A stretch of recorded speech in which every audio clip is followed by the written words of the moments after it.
Theme horror.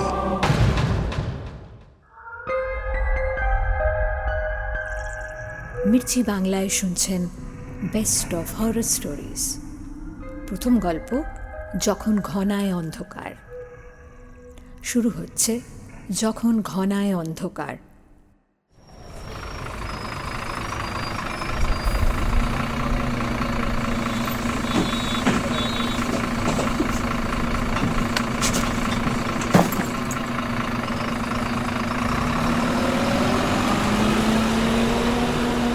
বাসটা হাইওয়ের ধারে অর্ণব আর অনুশ্রীকে নামিয়ে দিল। নিঝুম দুপুর, পিচ রাস্তার পাশ দিয়ে লাল সুড়কির পথ চলে গেছে। এই পথ ধরে বেশ খানিকটা গেলেই নারায়ণগঞ্জ গ্রামটা পড়বে। সেখানে অর্ণব অনুশ্রীর বাড়ি। এমনিতে হাইওয়ের ধারে দু একটা টোটো দাঁড়িয়ে থাকে। আজ সমস্ত শুনশান। মানুষ তো দূরের কথা, একটা কুকুর বেড়ালও পর্যন্ত দেখা যাচ্ছে না। ওদের সঙ্গে অনেক লটবহরও আছে। অর্ণব কিছুটা চিন্তিত গলায় অনুশ্রীকে বলল, কি রে, সব তো খা খা, দিদাকে ফোনে পেলি? অনুশ্রী মালপত্র সামলাতে সামলাতে বলল, ধুর, কাল রাতেই তো ফোন করেছিলাম, অ্যাজ ইউজুয়াল ধরেনি। কতবার ফোনটা হাতের কাছে রাখতে বলেছি, গোটা বাড়িতে নিজে ভূতের মতো ঘুরে ঘুরে বেড়াবে আর ফোনটা বিছানার একপাশে ফেলে রাখবে। রানুদিকেও পাইনি। কাল রাতে 12টায় আমার রিচার্জ প্যাক ফুরিয়ে গেছে। আউটগোয়িং কল, SMS, ইন্টারনেট সব বন্ধ। তোর ফোন কি একদম ডেড? হ্যাঁ, কাল রাত থেকেই। ভোরে খেয়াল করলাম, নইলে তো ট্রেনে চার্জ দিতাম। পাওয়ার ব্যাংক শেষ। তুই তো কাল সন্ধ্যে ইয়ারবাডসে চার্জ দিলি, মনে নেই? ও হরি, আমার ফোনে এমনিও একটাও টাওয়ার নেই। কি করবি তাহলে? চা একটু বসি, টোটো ফোটো নিশ্চয়ই আসবে দিকে। পিচ রাস্তার পাশে একটা শ্যাওলা ধরা বাস স্ট্যান্ড রয়েছে। দুটো ঢাউস ট্রলি ব্যাগ, দুটো পিঠের ব্যাগ নিয়ে সেখানে বসলো দুজনে। সেইভাবেই আধ ঘন্টা কেটে গেল। কোনো টোটোর দেখা নেই। সচরাচর এমনটা হয় না। অনুশ্রী ভাইকে জিজ্ঞেস করলো, হাঁটবি? অর্ণব একবার মালপত্রের দিকে তাকিয়ে বলল, এত লাগেজ নিয়ে? আর কোনো উপায় তো নেই। দিদা তো কাল ফোন ধরলো না। রানুদিকে আগে থেকে টোটো পাঠানোর কথা বলে রাখলে ভালো হতো। আরো 10 মিনিট অপেক্ষা করার পরেও টোটোর টিকিও দেখা গেল। তখন দুজনে বাধ্য হয়েই লাল সুড়কির রাস্তায় হাঁটা শুরু করল। চারপাশটা থমথম করছে, যেন গোটা গ্রাম কোন এক অজানা আতঙ্কে সিঁটিয়ে আছে। দুই ভাই বোন প্রায় 1 বছর পর গ্রামে ফিরল। তাদের মনে গ্রামের যে ছবিটা উজ্জ্বল হয়ে আছে, তার সঙ্গে এখনকার অবস্থার কোনো মিল নেই। হেমন্ত এসে গেছে। ওদের গ্রামে খুব ধুমধাম করে কালী পুজো হয়।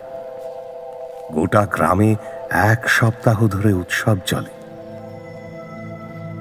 কিন্তু এখন তার ছিটে ফোঁটাও টের পাওয়া যাচ্ছে না। দূরে মাঠের ওপর দিয়ে একটা লোক হন হন করে বড় রাস্তার দিকে হাঁটছিল। অবশ্য দৌড়চ্ছিল বলাই ঠিক হবে। অর্ণব আর অনুশ্রীর দিকে চোখ পড়তেই সে থমকে দাঁড়ালো। গলা তুলে জিজ্ঞেস করলো, তোমরা কারা? অর্ণব কিছুটা গলা তুলে বলল, মালতী বসুর নাতি নাতনি। লোকটা ওদের দিকে খানিকক্ষণ তাকিয়ে মরিয়া গলায় বলল, যেওনি যেওনি, ফিরে যাও ফিরে যাও, পালাও, বাঁচতে চাইলে যেওনি। কেন বারণ করলো বোঝাই গেল না। তার আগেই লোকটা রাস্তার দিকে দৌড় লাগাল। অনুশ্রী একটু ভ্যাবাচাকা খেয়ে জিজ্ঞেস করলো, পালাতে বললো কেন বলতো? ছাড় তো, এসব পাত্তা দিস না। আতাল মাতাল হবে, নইলে ভর দুপুরে কেউ ধান ক্ষেতের মাঝখান দিয়ে দৌড়ায়? চ চ, পা চালা, এবার অনেকটা যেতে হবে, চ।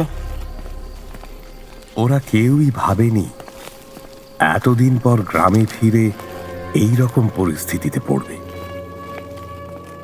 অথচ 1 মাস আগে থেকে তারা কতই না পরিকল্পনা করে রেখেছে।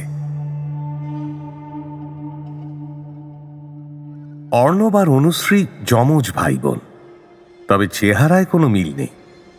অর্ণব লম্বা, গায়ের রং শ্যামলা, কোনো পরিস্থিতিতেই সিরিয়াস হয় না। আর বোন ঠিক উল্টোটা। অনুশ্রীর হাইট মাঝারি, গায়ের রং ফর্সা।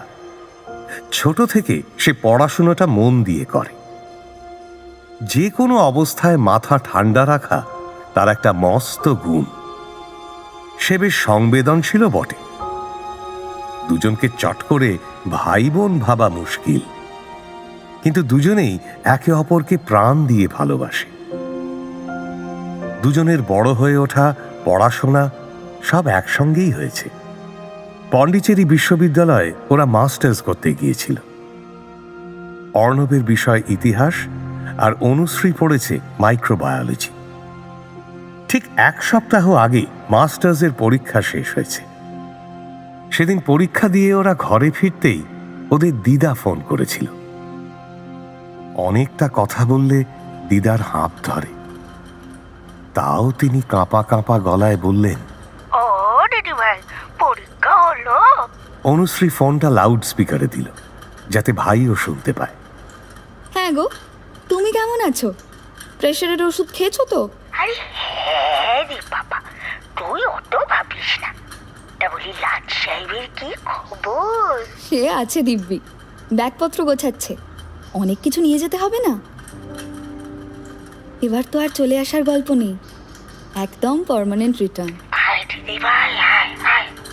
তোরা না থাকলে বাড়িটা খা খা করে রে। ঘরে শুধু বুড়ো মানুষ থাকলে ঘরও পুড়িয়ে যায় রে। আয় চলে আয়, তাড়াতাড়ি চলে আয়। এই তো ঠিক 1 সপ্তাহ পরেই ফিরছি।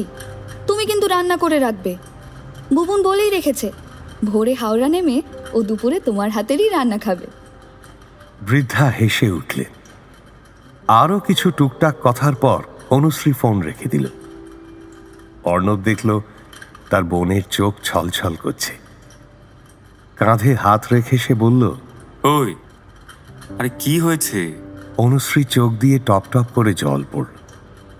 সে ভেজা গলায় বলল, দিদাকে প্রতিবার একা রেখে এত দূরে আসতে ইচ্ছে করে না রে।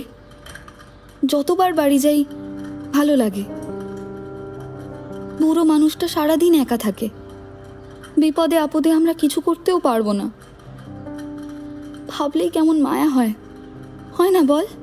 অর্ণব তার বোনের মাথায় হাত বুলিয়ে দিতে দিতে বলল, আরে বাবা, আমাদের কি আসার ইচ্ছে ছিল? দিদাই তো জোর করে পাঠালো। বুলটি আর বুবুনকে বাইরে গিয়ে পড়তেই হবে, ডিগ্রি আনতেই হবে। কে বলেছিল এসব? দিদা কিন্তু যথেষ্ট মডার্ন ভাই। বুড়ির মনের জোর আছে বটে। অত বড় বাড়িতে ঠিক একা থাকে তো। তুই আমি হলে পারতাম না। কথাটা অনুশ্রী ঠিকই বলেছে। বাবা মা খুব ছোটবেলায় মারা যাওয়ার পর দুজন মামার বাড়িতে মানুষ হয়। দাদু বেশি দিন বাঁচেননি। মা চলে যাওয়ার 1 বছরের মাথায় স্ট্রোক হয়েছিল। তারপর সব শেষ। এক মামা ছিলেন, তিনি বিয়ে থা করেননি। 4 বছর আগে কোভিডে মারা যান। সেই থেকে বাড়িতে 3টি মাত্র প্রাণী, অর্ণব, অনুশ্রী আর দিদা। সকাল বিকেল কাজের দিদি রানু দিয়ে এসে টুকটাক কাজকর্ম করে দিয়ে যায়। সেই দিদার ওপর দুজনের যে এত টান থাকবে তাতে আশ্চর্যের কিছু নেই। বোনকে হাসতে দেখে অর্ণব একটু স্বস্তি পেল। আড়মোড়া ভেঙে বলল, ভাই, সবার আগে ফিরে বটাইদার দোকানে 2 বার চা খাবো। এখানে শালা চা খেয়ে জুতি হচ্ছে না। নদীর ধারে বেঞ্চে বসে চা না খেলে ঠিক আমেজ আসে না।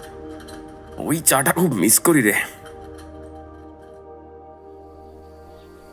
ভাই বোনে মিলে 1 সপ্তাহ আগে কত যে পরিকল্পনা করেছিল, কিন্তু আজ এই নির্জন পথে এতটা হাঁটতে হাঁটতে তাদের সমস্ত উৎসাহ মাটি হয়ে গেছে।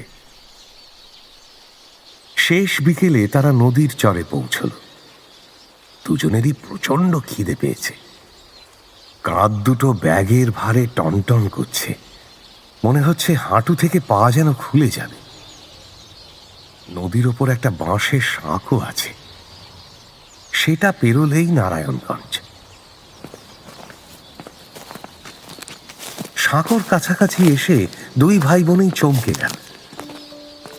সাঁকোর মাঝখানে একটা বড়সড় ফাটল তৈরি হয়েছে। এই গ্রামে ঢোকার এই একটি মাত্র পথ।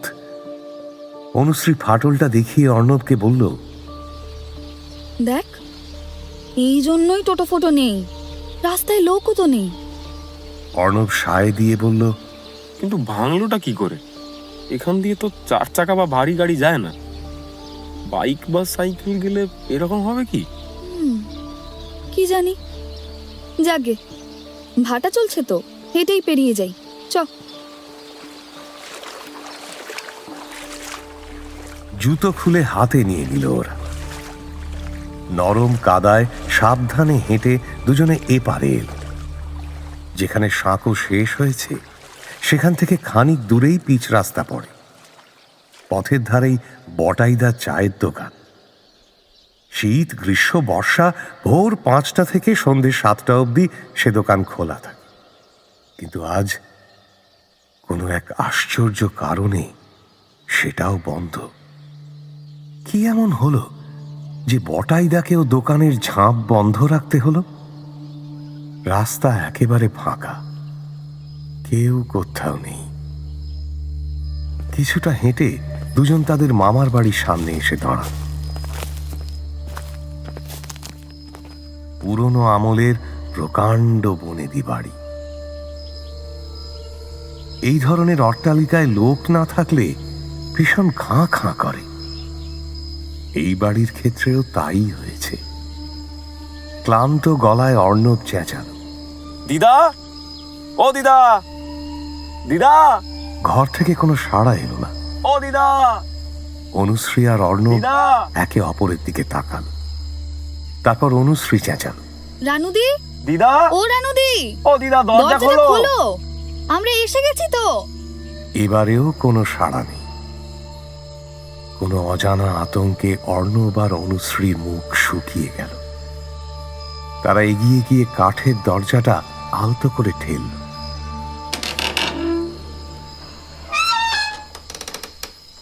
আর দুজনেই অবাক হয়ে দেখল দরজায় ভেতর থেকে ছিটকিনি লাগানো নেই।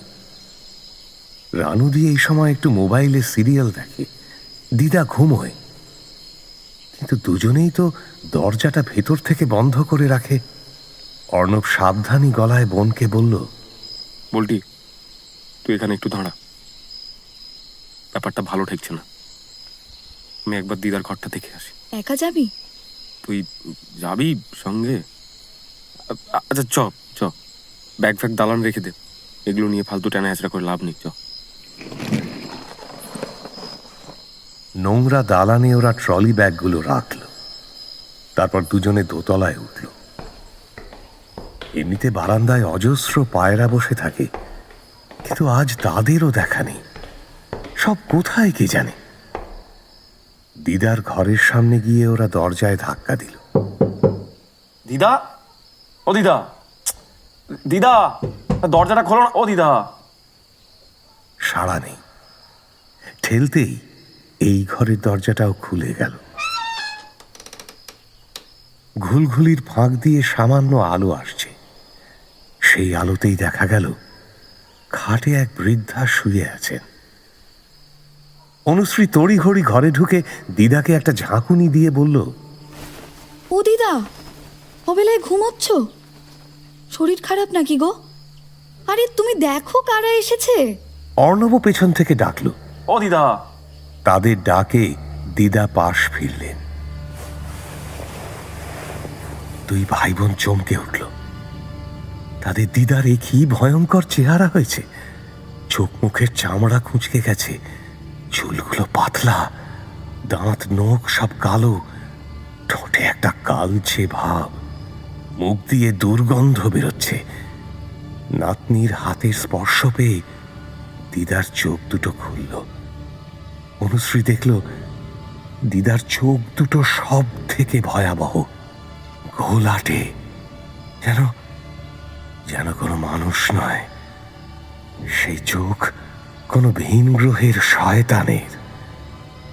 অনুশ্রীর বুক চিরে একটা আর্তনাদ বেরিয়ে এলো। দিদা, এই কি দিদা? অর্ণব হতভম্ব। এ তো কোনো মানুষের চেহারা হতে পারে না, যেন সদ্য কেউ কবর থেকে উঠে বিছানায় এসে শুয়েছে।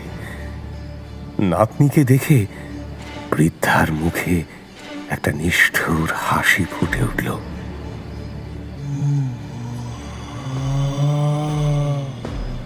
মুচকে যাওয়া চামড়ার হাত দুটো তুলল দিদা, অনুশ্রীর গলা টিপে ধরল। দিদা! সে হাত সাঁড়াশির মতো কঠিন, নির্মম। অর্ণব হতভম্ব দশা কাটিয়ে দৌড়ে এগিয়ে এলো। কি করছো দিদা? ছাড়ো, ছাড়ো, দিদা, তো বলছি। লাগছে আমার। দিদা, ও, দিদা ছাড়ো, দিদা কি করছো তুমি এটা? দিদা, দিদা ছেড়ে দাও, ছেড়ে দাও, ওটা বুলটি দেখতে পাচ্ছ না দিদা, ওর গলা ছাড়ো, গলা। দিদা, দিদা কি করছো তুমি? ও দিদা, ও দিদা! দিদা! অনুশ্রীও ছটফট করে সেই মুঠো ছাড়ানোর চেষ্টা করছে। তখন দিদা! ছাড়ো দিদা, লাগছে আমার। দিদা! দুজনের সম্মিলিত চেষ্টায় দিদার হাত আলগা হলো। অনুশ্রী গলায় হাত দিয়ে তখন কাশতে শুরু করেছে। মনে হচ্ছে সে দম আটকে মারা যাবে এক্ষুনি। খাটে একটা ক্যাচ করে শব্দ হলো। দিদা উঠে বসেছেন, যেন বহু বছর কফিনে বন্দি থাকার পর কোনো প্রেতাত্মা উঠে বসেছে। দিদার এই রূপ দেখে অর্ণব আর অনুশ্রী হতভম্ব। তারা যেন পালাতেও ভুলে গেছে। তাদের দিদা এখন যে অবস্থাতেই থাকুন না কেন, তাদের আর স্নেহের চোখে দেখছেন না। তারা এতটাই আশ্চর্য হয়েছে যে এই সহজ সত্যটুকুই তাদের মাথায় ঢোকেনি। দিদা ভয়ঙ্কর চোখে ওদের দিকে তাকালেন, তারপর আস্তে আস্তে খাট থেকে নামতে শুরু করলেন। ঠিক তখনই দুজনেরই হুঁশ ফিরল। খোলা দরজাটা দিয়ে দুই ভাই বোন দৌড় লাগালো বাইরের দিকে। অনুশ্রী গলা ফাটিয়ে চিৎকার করলো, রানুদি! ও রানুদি! যথারীতি কোনো সাড়া নেই। দুজনে ছুটে সিঁড়ির সামনে এসে বুঝতে পারল দিদাও ধীর গতিতে সিঁড়ির দিকেই এগিয়ে আসছেন।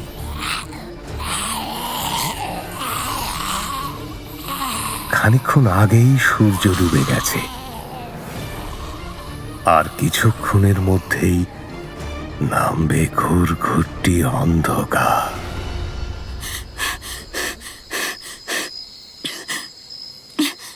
দুজনে কোনো মতে বাড়ির বাইরে বেরোলো।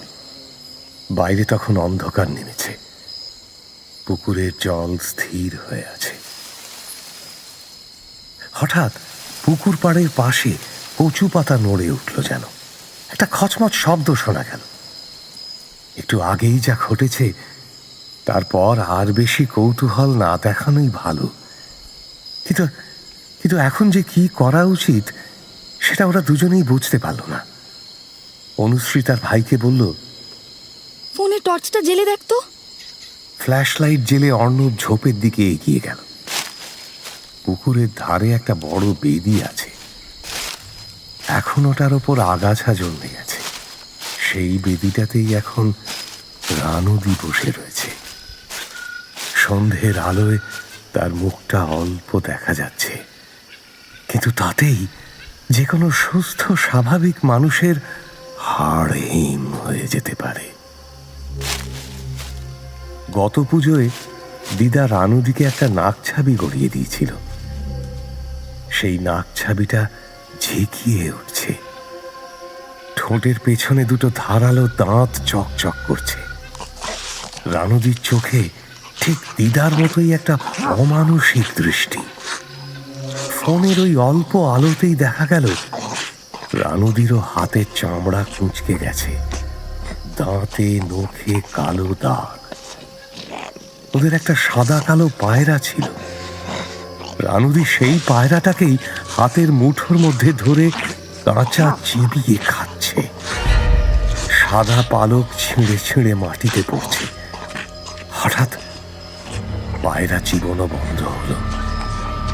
দুই ভাই বোনের দিকে রানুদির চোখ পড়ল, আর সঙ্গে সঙ্গেই তার চোখে একটা ঝিলিক খেলে গেল।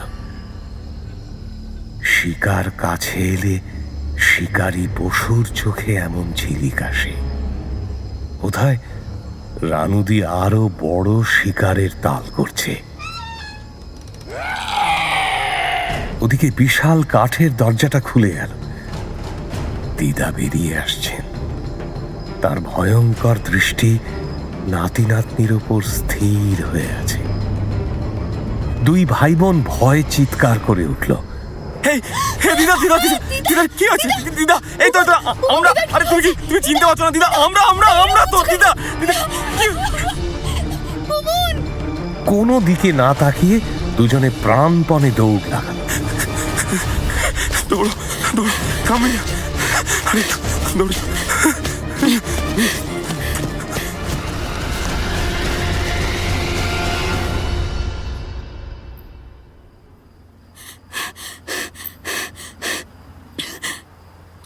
দুজনে প্রাণপণে দৌড়তে দৌড়তে বড় রাস্তায় এসে পড়ল।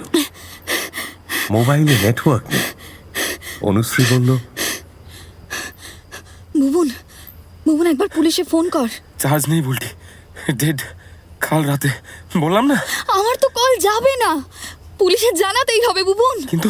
কিন্তু পুলিশ আসবে কি করে? দেখলি না ব্রিজটা ভেঙে পড়ে গেছে। হ্যাঁ, একটা শেল্টার দরকার। তোর আর আমার মতো মানুষ যদি থাকে তাদেরও খুঁজে বের করতে হবে। বোনের এই কথাতে অর্ণব শূন্য চোখে তার দিকে তাকালো। তারা দুজনেই বুঝতে পারছে দিদা আর রানুদি তাদের চেনা মানুষগুলো নেই। কিভাবে তারা আগের মতো হবে, আদৌ হবে কিনা তাও জানা নেই। কিন্তু মন থেকে মেনে নিতে অসুবিধে হয়। অর্ণব ক্লান্ত গলায় বলল, কোথায় যাবি এখন? আমার মাথা কাজ করছে না। অনুশ্রী সাড়া দিল না।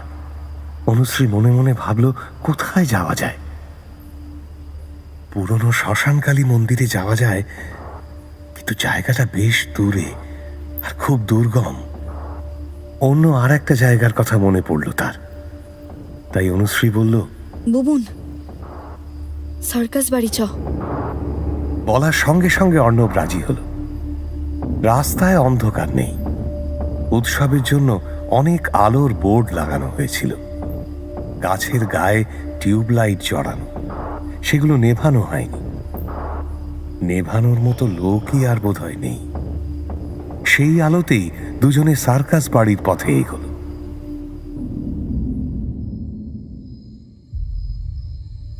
আগে এই গ্রামে এক সার্কাস মালিকের বাগান বাড়ি ছিল। অফ সিজনে সেখানে বাঘ সিংহদেরও রাখা হতো। লোকে বলতো সার্কাস বাড়ি বিশাল জায়গা, বড় বড় লম্বা লম্বা খাঁচা ছিল ভেতরে। সার্কাসে বুনো জন্তুদের নিয়ে খেলা দেখানো বন্ধ হতেই বাড়িটাও ফাঁকা হয়ে গেল। সার্কাস বাড়ির ভেতরে বেশ কয়েকটা সোলার আলো জ্বলে। গ্রামবাসীরা এই দিকটা এড়িয়ে চলে বলেই বোধহয় এই উৎসবেও এই দিকে তেমন আলো লাগানো হয়নি। ওরা সার্কাস বাড়ির লোহার দরজার সামনে এসে দাঁড়ালো। অনুশ্রী বলল, আগেই ঢুকিস না বুবুন, একবার ভেতরটা দেখ। অনুশ্রীর ফোনের চার্জ কমে এসেছে। তাতেও অর্ণব ফ্ল্যাশ লাইটটা জেলে ভেতরে উঁকি মারল। কেউ কোথাও নেই। হঠাৎ দূরে মাঠের দিক থেকে শোনা গেল একটা জান্তব চিৎকার। সে চিৎকার কোনো মানুষের নয়, অনেক দূর থেকে কারা যেন এগিয়ে আসছে। বাতাসে ছড়িয়ে পড়ছে দুর্গন্ধ। তাদেরই কেউ একজন রক্ত জল করা চিৎকারটা করল। অনুশ্রী আর অর্ণবের গায়ে যেন কেউ গজাল পুঁতে দিয়েছে। ওদের আর সেখান থেকে নড়বার ক্ষমতা নেই। এরা যে তাদেরই গ্রামের লোক, তাদেরই চেনা মানুষ, তা নিয়ে দুজনেরই কোনো সন্দেহ নেই। অন্ধকারে তাদের চোখ কুকুর বিড়ালের মতো জ্বলছে, সেই চোখে মায়া নেই। অনুশ্রী চাপা গলায় অর্ণবকে বলল, এই ভেতরে ঢোক, ভেতরে ঢোক। কিন্তু ভেতরটা না থেকে বুবুন, এখানে দাঁড়ালে এদের হাতে মারা পড়বো, ভেতরে ঢোক। মরচে পড়া গ্রিলটা ঠেলে দুজনে ঢুকলো ভেতরে। উত্তেজনায় বুক কাঁপছে। অর্ণব ভেতর থেকে জং ধরা শেকলটা আটকে দিল। সার্কাস বাড়ির ভেতরে দু একটা সোলার আলো জ্বললেও মোটের ওপর জায়গাটা অন্ধকার। ওরা টর্চের ফ্ল্যাশ লাইট জেলে এগোতে লাগলো। অনুশ্রী বুঝল আর কিছুক্ষণ পরেই ফোনটা সুইচ অফ হয়ে যাবে। দু এক জায়গায় মানুষের বসার জন্য ছাউনি করা আছে।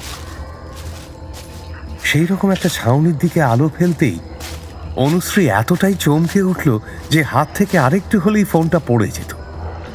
অর্ণবও চমকে উঠল, তবে সেই আগে সামলে নিল।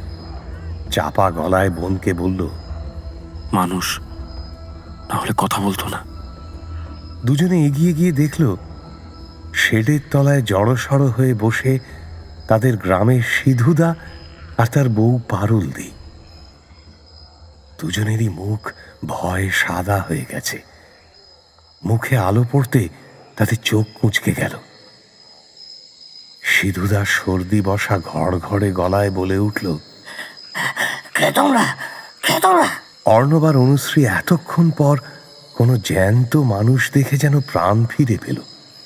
অর্ণব দৌড়ে গিয়ে সিধুদার হাতটা ধরে বলল, সিধুদা, আমরা বুলটি আর বুবুন, তোমরা ঠিক আছো? পারুলদির অবস্থাও ভালো নয়। অনুশ্রীকে দেখেই পারুলদি কেঁদে ফেলল। হঠাৎ সিধুদা সাবধান হয়ে বলল, তোরা কামড়ায়নি তো? কামড়াবে? কারা কামড়াবে? সিধুদা একবার আশপাশ তাকিয়ে নিয়ে ফিস ফিস করে বলল, আচ্ছা, ওরা বাইরে যারা ঘুরছে। না না, কামড়ায়নি, না কামড়ায়নি। সামান্য সোলার আলো এসে পড়েছে। ওই অল্প আলোতেই সিধুদা অর্ণব আর অনুশ্রীর হাত পা খুঁটিয়ে খুঁটিয়ে দেখল। অবশেষে তার সন্দেহ দূর হল।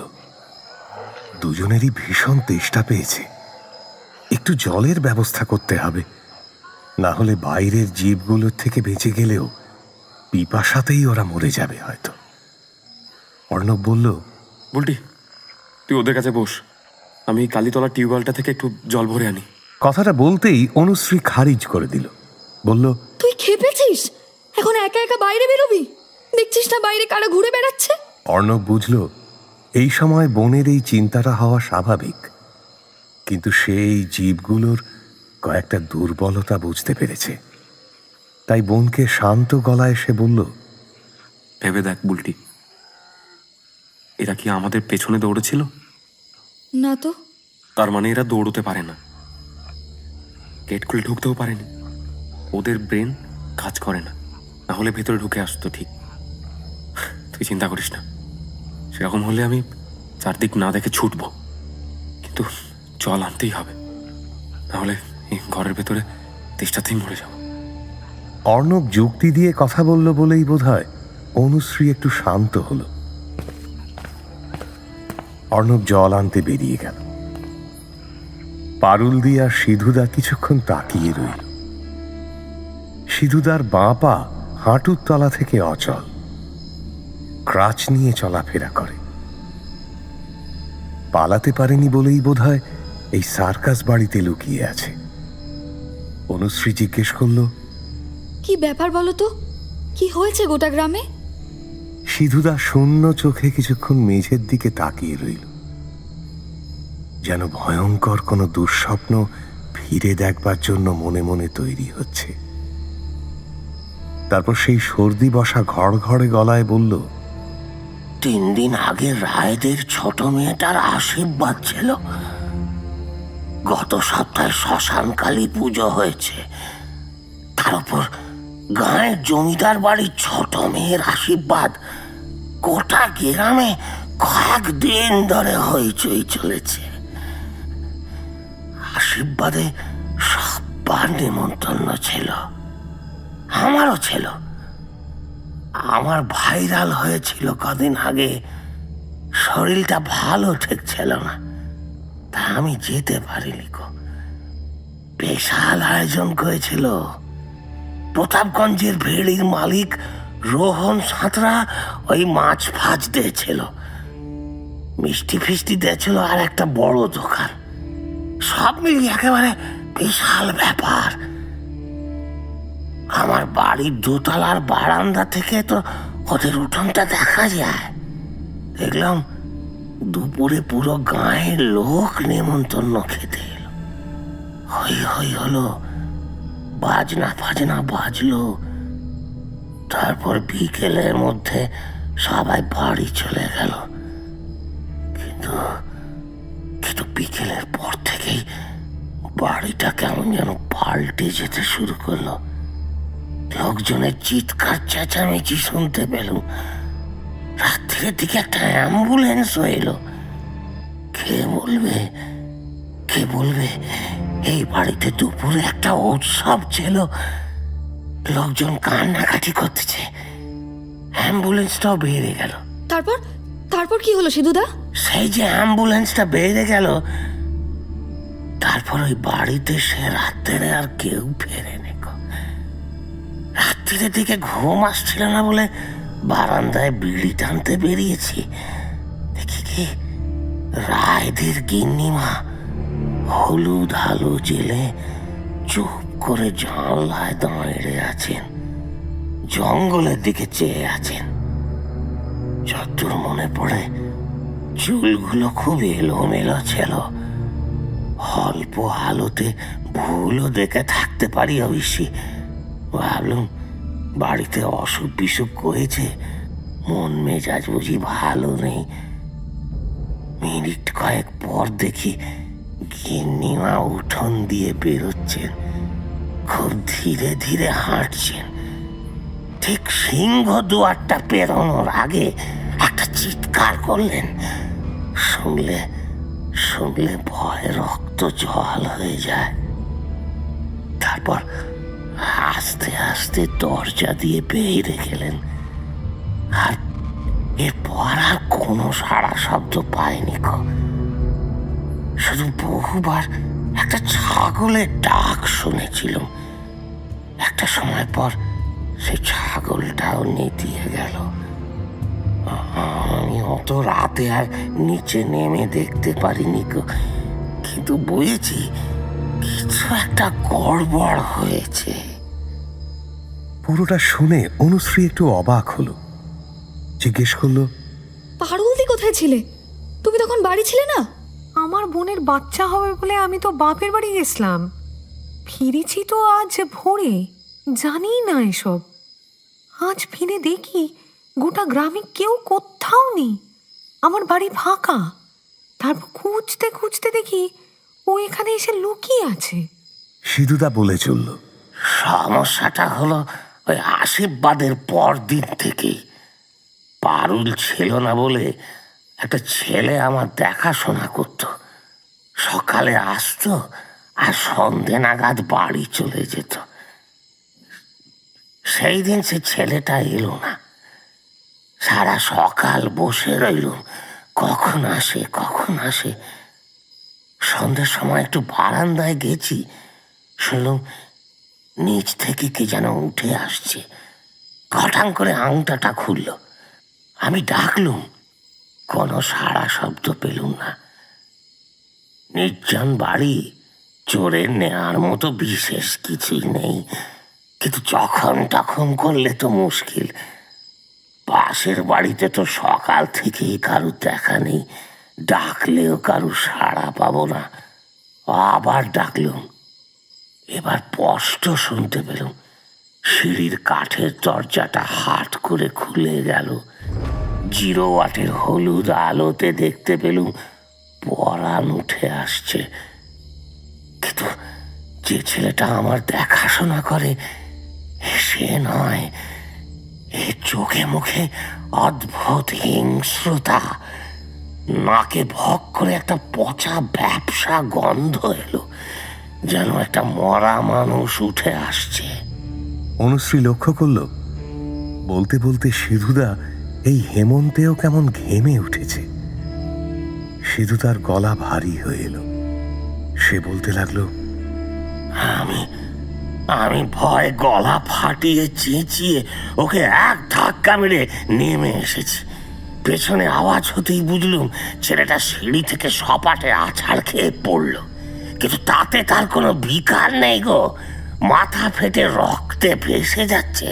কিন্তু তাও সে আমার দিকে এগিয়ে আসছে। আমি কোনো মতে গেটে তালা দিলুম। আমার তখন ভয়ে প্রাণটা কেমন করছে, খালি মনে হচ্ছে কি দেখলুম। এই খোঁড়া পায়ে যতটা সম্ভব জোরে হেঁটে ওই টোটো স্ট্যান্ডে এসে দেখি স্ট্যান্ডটাও খালি। এত রাতে তো কোনোভাবেই আর বাস রাস্তায় যাওয়া সম্ভব নয়, তাই এইখানে লুকিয়ে আছি। কাল সকালে এক ফাঁকে বাড়ি গিয়ে একটু জল আর কিছু খাবার এনে রেখেছিলাম। জানতো আজ ভোরে পারুল আসবে। ও এলেই তারপর নয় কিছু একটা ভাবা যাবে। ভাগ্যিস ওদের কেউ আমাকে রাস্তায় দেখতে পায়নি, নইলে হয়তো আজ আমি ওদের মতো। সিধুদার কথা শেষ হলো না, কিন্তু পালাতে না পারলে যে কি হতো তা ওরা এখন ভালোভাবেই বুঝতে পেরেছে।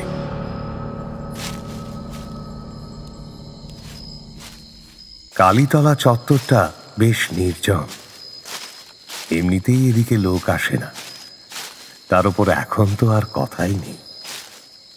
অর্ণব টিউবওয়েল থেকে বোতলে জল ভরে নিল, খানিকটা জল খেয়েও নিল। এতক্ষণ পর যেন ধরে প্রাণ ফিরে এলো। চারপাশে বিপদের গন্ধ বলেই মস্তিষ্ক বেশ সজাগ হয়ে আছে। ঝোপঝাড়ে সামান্য শব্দ হলেও মন চমকে উঠছে। হঠাৎ পুকুরের ঘাট থেকে একটা ফোঁপানির শব্দ ভেসে এল। আকাশে চাঁদ নেই, অজস্র তারা ফুটে আছে। এই পুকুর ঘাটটা আর ব্যবহার হয় না, পানা জমে আছে। ঘাট থেকে কিছুটা দূরে একটা ভাঙাচোরা ল্যাম্প পোস্ট আছে, সেখান থেকে হলদে আলোয় চারপাশটা সামান্য দেখা যাচ্ছে। কিন্তু ঘাটের শ্যাওলা ধরা সিঁড়িতে বসে কে কান্নাকাটি করছে তা ঠিক ঠাহর করা যাচ্ছে না। মেয়েলি কান্নার আওয়াজ। অর্ণব গলা তুলে জিজ্ঞেস করলো, কেউ আছেন? যে কোনো সুস্থ মানুষ জানে গ্রামের কোনো বউ সন্ধ্যের অন্ধকারে পুকুর ঘাটে একা বসে থাকবে না, বিশেষ করে এই পরিস্থিতিতে তো আরোই নয়। কিন্তু যেভাবে মাংসাশী ফুল একটা পোকাকে পাগল করে দেয়, এই ফোঁপানির শব্দ কানে আসতেও অর্ণবেরও ঠিক একই দশা হলো। সে আবার গলা তুলে বলল, ভয় নেই, আমি মানুষ। আপনি কি একা আছেন? তার মনে হলো এই বউটির সাহায্য প্রয়োজন। একা একা এই ঘাটে বসে কাঁদছে যখন, নিশ্চয়ই ভয়ঙ্কর কিছু ঘটেছে। অর্ণব এতটাই বিবশের মতো এগোতে শুরু করলো যে সে খেয়ালও করল না বোতলের ছিপিটা আটকানো হয়নি। ফোনের ফ্ল্যাশের সামান্য আলোয় দেখা গেল আটপৌড়ে শাড়ি পরা একটি বউ পুকুরের দিকে মুখ করে বসে আছে। কান্নার দমকে তার কাঁধের দুপাশ কেঁপে উঠছে। পুকুর থেকে একটা দুর্গন্ধ ভেসে আসছে। অর্ণবের এতেও সন্দেহ হলো না। তার মনে হলো পুকুর ঘাটে তো হামেশাই বেজি কিংবা গোসাপ মরে পড়ে থাকে, তাদেরই মৃতদেহ হেজে গিয়ে হয়তো পচা গন্ধ ছড়াচ্ছে। অর্ণব কাছে গিয়ে সামান্য গলা খাঁকড়াল। বলছি, শুনছেন? কোনো উত্তর এলো না। অর্ণব আরেকটু ঝুঁকে বলল, আমি ওদের মতো নই। আপনি এখানে একা একা বসে থাকবেন না, বিপদ হতে পারে। বউটি কোনো সাড়া না দিয়ে ধীরে ধীরে ঘাটটা ঘোরালো। অর্ণব আচমকা লক্ষ্য করল সাঁড়াশির মতো ডান হাতটা বাড়িয়ে সে অর্ণবের কবজিটা চেপে ধরেছে। সেই সামান্য আলোতেই দেখা গেল বউটির চোখ মরা মাছের মতো ঘোলা। তার মুখে চোখে তীব্র যন্ত্রণা আর ক্রোধের ছাপ। দাঁত নখে কালো দাগ, ঠিক যেভাবে দিদাকে দেখেছিল ওরা তেমনি। মনে হচ্ছে পুকুরে অনেক দিন মৃতদেহ পড়ে থাকার পর হঠাৎ যদি সে বেঁচে ওঠে, তাকে ঠিক এইরকমই ভয়ঙ্কর দেখতে লাগবে। অর্ণবের দিকে তাকিয়ে বউটা হাঁ করল, তার ধারালো দাঁত ঝেঁকিয়ে উঠল। হঠাৎ অর্ণবের হাতটা সে নিজের দিকে টেনে নিল। উদ্দেশ্য স্পষ্ট, কামড় বসাবে। সেই কামড় যে মরণ কামড় তা নিয়ে অর্ণবের মনে বিন্দুমাত্র সন্দেহ নেই। অর্ণব প্রাণপণ চিৎকার করে ছটফট করে উঠতেই জলের বোতল থেকে খানিকটা জল চলকে সেই মহিলার মুখে পড়ল।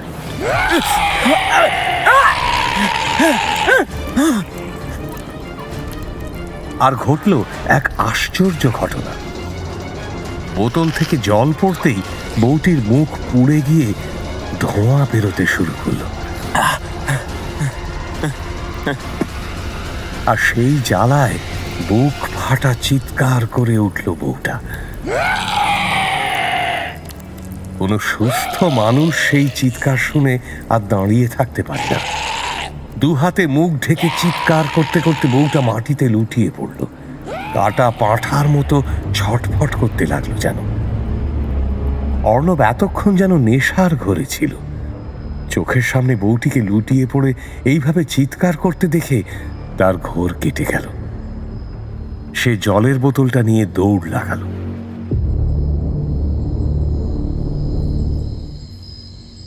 অনেকক্ষণ হয়ে গেল, অর্ণব ফিরছে না দেখে অনুশ্রীর মনে কু ডাকল, কিন্তু এগিয়ে গিয়ে দেখার প্রশ্নই ওঠে না। এই দুটো মানুষকে এই অবস্থায় ফেলে রেখে যাওয়া যাবে না।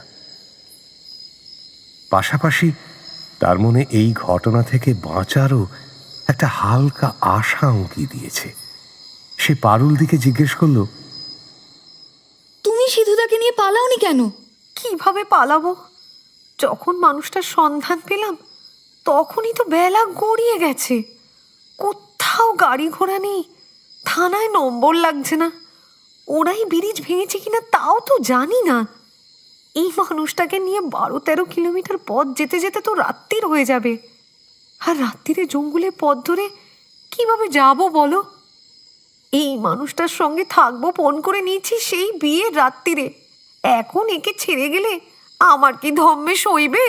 পারুলদির গলা কেন বুঝে আসছে অনুশ্রী স্পষ্ট বুঝতে পারল। তার মাথায় এবার ছবিটা পরিষ্কার হতে শুরু করেছে।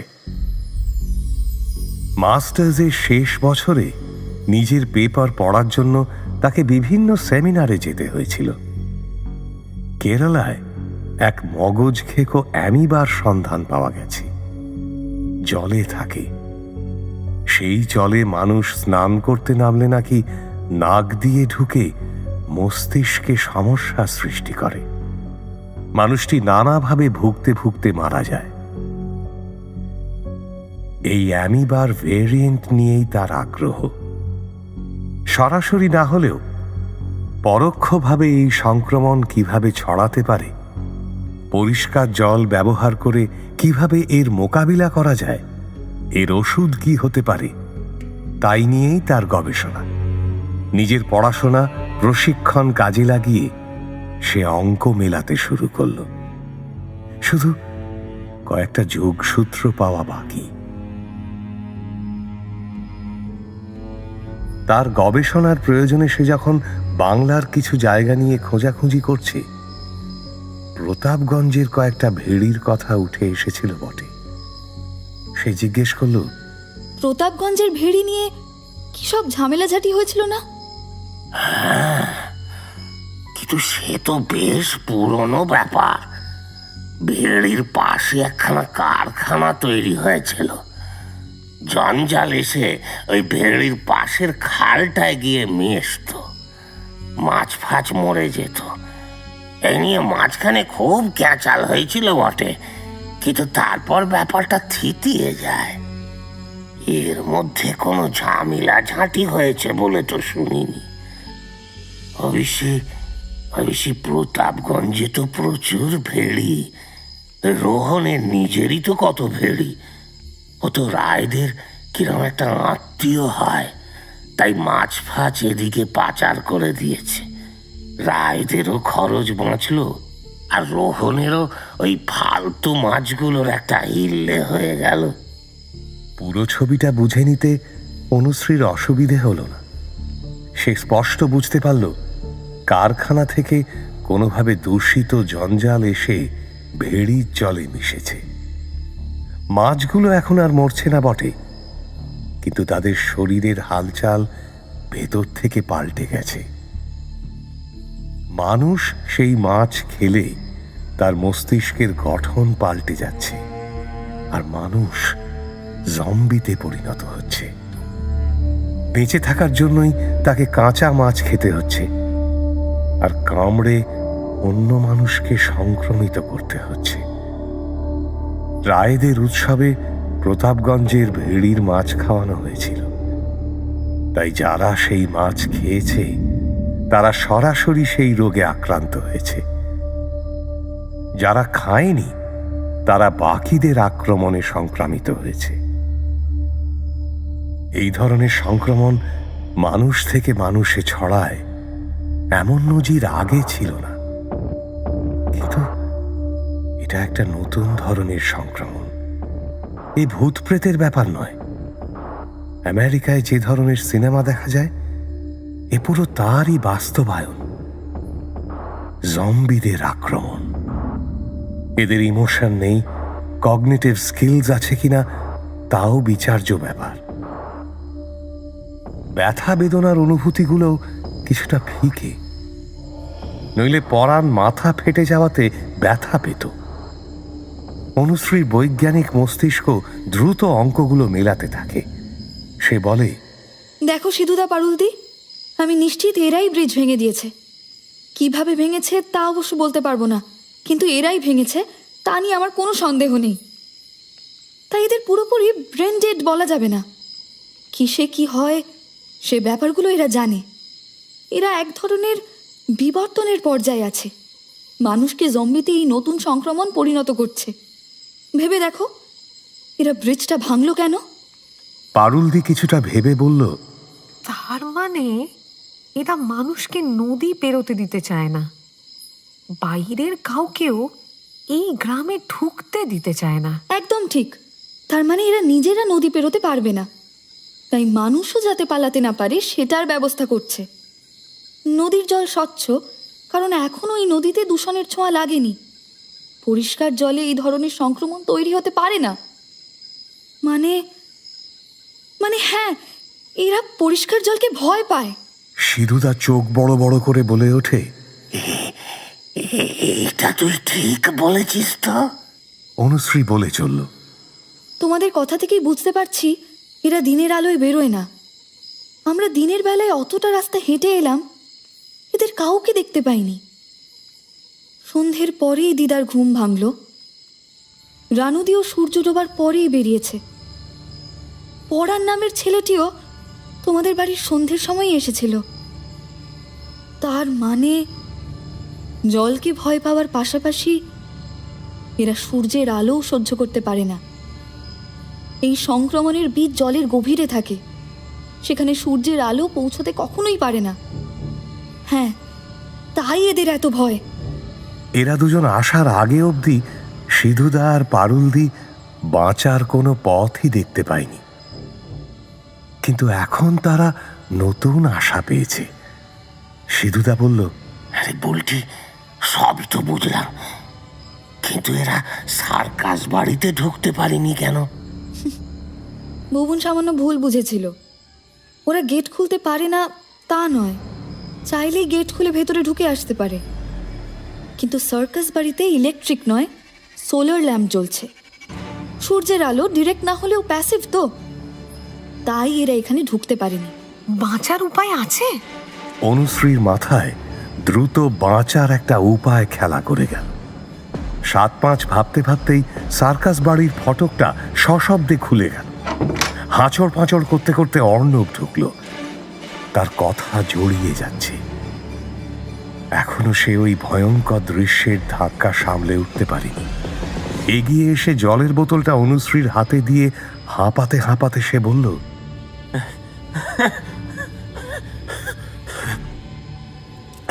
ওই ওই রায়দের ঘাটে দেখলাম, কিন্তু গায়ে টিউবওয়েলের জল ভরতে।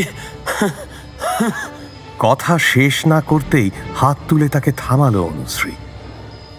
পুরো বিষয়টা তাকে আর শুনতে হবে না, তার কাছে এখন পুরোটাই জলের মতো পরিষ্কার। ভাইকে ধাতস্থ করতে করতে সে বলল, ভুবন, এই জলই আমাদের বাঁচিয়ে দেবে। আমরা সবাই অল্প অল্প করে খেয়ে বেশি জলটা বাঁচিয়ে রাখবো। ঠিক যতটুকু না হলেই নয়, ততটুকুই জল খাও সবাই। এই বোতলটাই আমাদের একমাত্র ওষুধ। আর একটু সময় যাক, শেষ রাতে আমাদের বেরোতেই হবে। সিধুদা, পারুলদি, উঠতে পারবে তো? তিনজনেই তার দিকে অবাক হয়ে তাকিয়ে রইল। মেয়েটা কি বলছে তা সিধুদা আর পারুলদি পুরোপুরি বুঝতে পারছে না, কিন্তু তার গলায় এমন বিশ্বাস যে তাকে অগ্রাহ্য করা যায় না। শেষ রাতে জলের বোতল হাতে নিয়ে সার্কাস বাড়ি থেকে চারজনে বেরোল। নির্জন নিঝুম রাত। আকাশ থেকে অন্ধকার নেমে এসে যেন সমস্ত জীবিত মানুষদের গিলে খেতে চাইছে। আকাশে অজস্র তারা। নিকষ অন্ধকার রাস্তার দুপাশে ঘন জঙ্গল।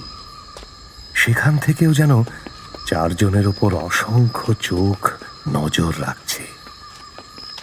অজানা আতঙ্কে চারজনেরই গা শিউরে উঠছে। একটু বাদেই ভোর হবে, তাই আকাশ এখন সবচেয়ে বেশি অন্ধকার। চারজনে নদীর দিকে হাঁটছে। যে কোনো কারণেই হোক, বাঁধের রাস্তায় এখনো তারা ওই জীবগুলোর সামনে পড়েনি। কিন্তু বটাইদার চায়ের দোকানের সামনে আসতেই দেখা গেল দূর থেকে ধীর পায়ে এগিয়ে আসছে একটা কালো ছায়া। আতঙ্কে সকলেরই বুক শুকিয়ে গেল। চাপা গলায় অনুশ্রী বলল, ওদিকে তাকিও না, বালির ওপর নামতে হবে। পা চালাও সবাই। ছায়াটা বাঁধের রাস্তা ধরে এগিয়ে আসছে। চায়ের দোকান থেকে নিচে নামতে যাবে এমন সময় পেছন থেকে আবার সেই হাড় হিম করা চিৎকার শোনা গেল।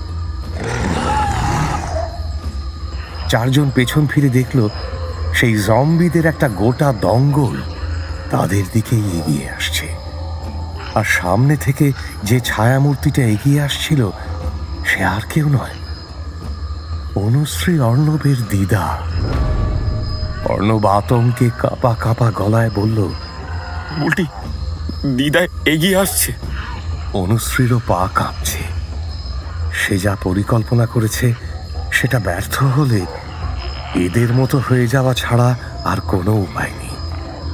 তবুও সে গলায় জোর এনে বলল, তাকাস না ওইদিকে, সোজা সিঁড়ি দিয়ে নাম। ঠিক যেভাবে দিদা কুজো হয়ে হাঁটতেন তেমন ভাবেই ছায়ামূর্তিটা এগিয়ে আসছে। চারজনের কাছেই নদীর চরে নেমে যাওয়া ছাড়া আর কোনো উপায় নেই। সিধুদার পক্ষে দ্রুত সিঁড়ি দিয়ে নেমে যাওয়া অসম্ভব, তাই ওকে সাবধানে নামিয়ে তিনজনে বালির চরে নেমে পড়ল। পূব আকাশ ফর্সা হতে শুরু করেছে। দেখা গেল ওই জম্বিগুলো সিঁড়ি দিয়ে নেমে আসছে। বালির চরে চারজনকে ধীরে ধীরে তারা ঘিরে ফেলছে। এই ভোরের আলোয় তাদের চেহারাগুলো প্রথমবার ভালো করে দেখা গেল। প্রত্যেকের গা হড়হড়ে, যেরকম মাছেদের হয়। তাদের চোখও মরা মাছের মতো খোলা, গা থেকে ভক ভক করে দুর্গন্ধ ছড়াচ্ছে। থেকে থেকে মুখ খুললেই দাঁতগুলো ঝিকিয়ে উঠছে। হাত পায়ের নখ দাঁতে বিস্তর ময়লা জমে আছে। সিধুদা আর পারুলদির মুখ আতঙ্কে সাদা হয়ে গেছে। অনুশ্রী জানে মুহূর্তের ভুলেই সর্বনাশ হয়ে যেতে পারে। ভাইকে সে চাপা গলায় বলল, বোতলটা রেডি রাখ। আমি বললেই ওদের দিকে বোতল থেকে জল ছুটবি। ওদের পালানোর সুযোগ দেওয়া যাবে না। ধীরে ধীরে পিছিয়ে ওরা নদীতে হাঁটু জলে গিয়ে দাঁড়াল। সিধুদার খুবই কষ্ট হচ্ছে।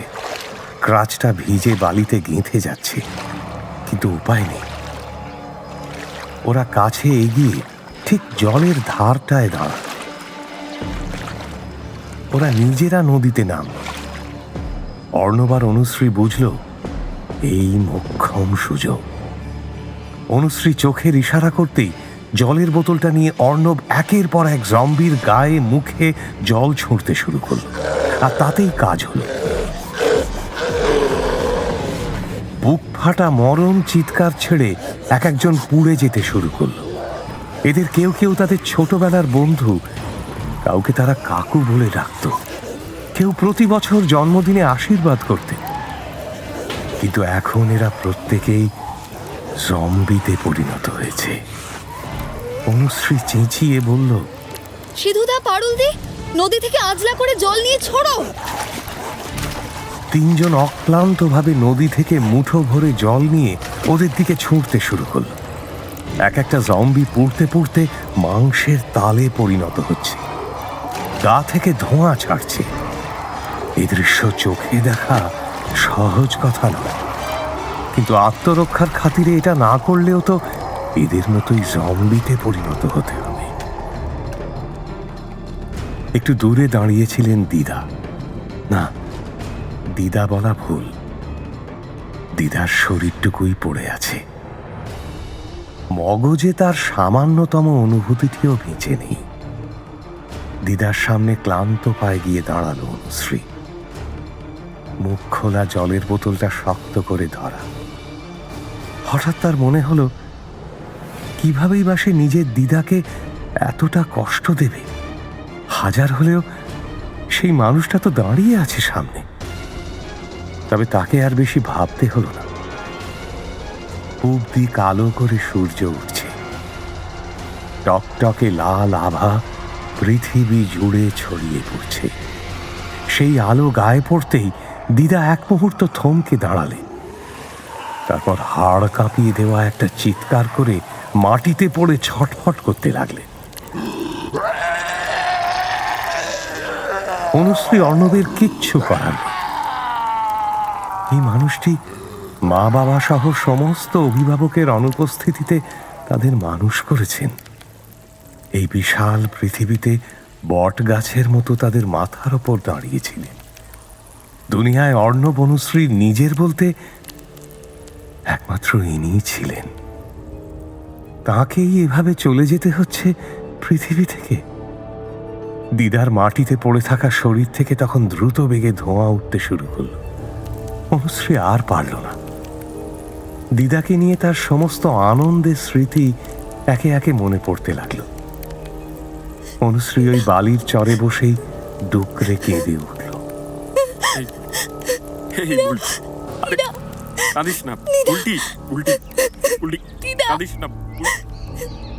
অর্ণব আর সামলাতে পারেনি। হাঁটু গেড়ে বসে পড়ে সেও ঝরঝর করে কেঁদে ফেলল। সিধুদা কি বলবে জানে না। সিধুদা গিয়ে অর্ণবের কাঁধে হাত রাখল। পারুলদি মুখে আঁচল দিয়ে এই ভয়ঙ্কর দৃশ্যটা দেখছে। তার চোখ দুটো বড় বড়, ভয়ে মুখ সাদা। পূব দিকে তখন আলোর ছড়াছড়ি। আতঙ্কের রাত বোধহয় অবশেষে শেষ হয়েছে।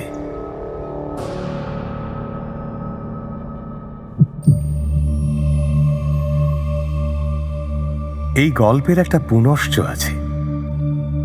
সেই অভিশপ্ত রাতের পর বেশ কিছু বছর অতিবাহিত হয়েছে। অনুশ্রীর গবেষণা সারা বিশ্বে সমাদৃত হয়েছে। তার নাম এখন গোটা পৃথিবীর মাইক্রোবায়োলজির লোকজন জানে। সে জলবাহিত এই ভাইরাসের বিভিন্ন ভেরিয়েন্টের ওষুধ বের করেছে। সেখান থেকে যা টাকা পয়সা এসেছে তা প্রায় পুরোটাই অনুশ্রী বাংলার বিভিন্ন গ্রামে জল পরিষ্কারের প্রজেক্টে খরচ করেছে। সরকারের দিক থেকেও প্রচুর অনুদান এসেছে। সরকার একজন বৈজ্ঞানিকের এই ভূমিকায় দারুণ খুশি। তাদের গ্রাম নারায়ণগঞ্জেও এই প্রকল্প শুরু হয়েছে। আবার এখানে লোকবসতি তৈরি হয়েছে, ব্রিজটাও সারানো হয়েছে। অনুশ্রী আর অর্ণবের অনুরোধে এই সেতুর পাশে একটা উৎসর্গ ফলকও লাগানো হয়েছে। তাতে লেখা আছে, সেতুটি মালতী বসুর স্মৃতির উদ্দেশ্যে পুনর্নির্মাণ করা হলো। এখন গোটা গ্রামে পরিষ্কার জলের অভাব নেই। গোটা পৃথিবী এই প্রকল্পটিকে একটা গাল ভরা কেজো নামে চেনে, কিন্তু অনুশ্রীর একটা ডায়েরিতে এই প্রকল্পের একদম প্রাথমিক আঁকিবুঁকি কাটা আছে। সেখানে বড় বড় করে এই প্রজেক্টের নাম দেওয়া আছে, প্রজেক্ট মালতী বসু। শেষ বিকেলে নদীর ধারে হাঁটতে গেলে তার সঙ্গে দিদার মাঝে মধ্যেই দেখা হয়। রক্তখেকো পিশাচ নয়, যে দিদা নাতি নাতনি বাড়ি ফিরলেই এক গাল হেসে বলতেন, এতক্ষণে ট্যাপা টিপি এলি, আসতে কোনো কষ্ট হয়নি তোরে ভাই? অনুশ্রীর চোখ জলে ভরে আসে। আকাশের দিকে তাকিয়ে সে মনে মনে জিজ্ঞেস করে, দিদা, আমরা তো ঠিক আছি, তোমার কোনো কষ্ট হচ্ছে না তো?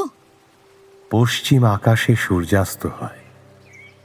প্রকৃতি আকাশের ক্যানভাসে নিজের মতো করে সবটুকু রং ঢেলে দেয়। ফেরার পথে অন্ধকারে আর অনুশ্রীর একটুও ভয় লাগে না। তার কাছে যে তার দিদা আছে।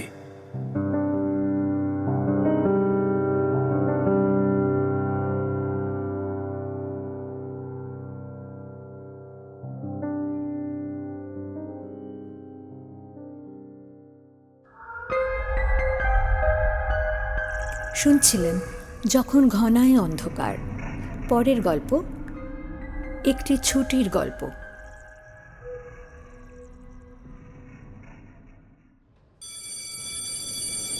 এই গরমে আর একদম পারছি না। 3 বছর ধরে প্ল্যান করছি, বারবার ফেল হচ্ছে। এবার একটু ঘুরে আসতে না পারলে নিজের কাছেই সম্মান থাকছে না। কথাটা ছুঁড়ে দিয়ে ক্যান্টিনের টেবিল ছেড়ে উঠে দাঁড়ালো সৌম্য।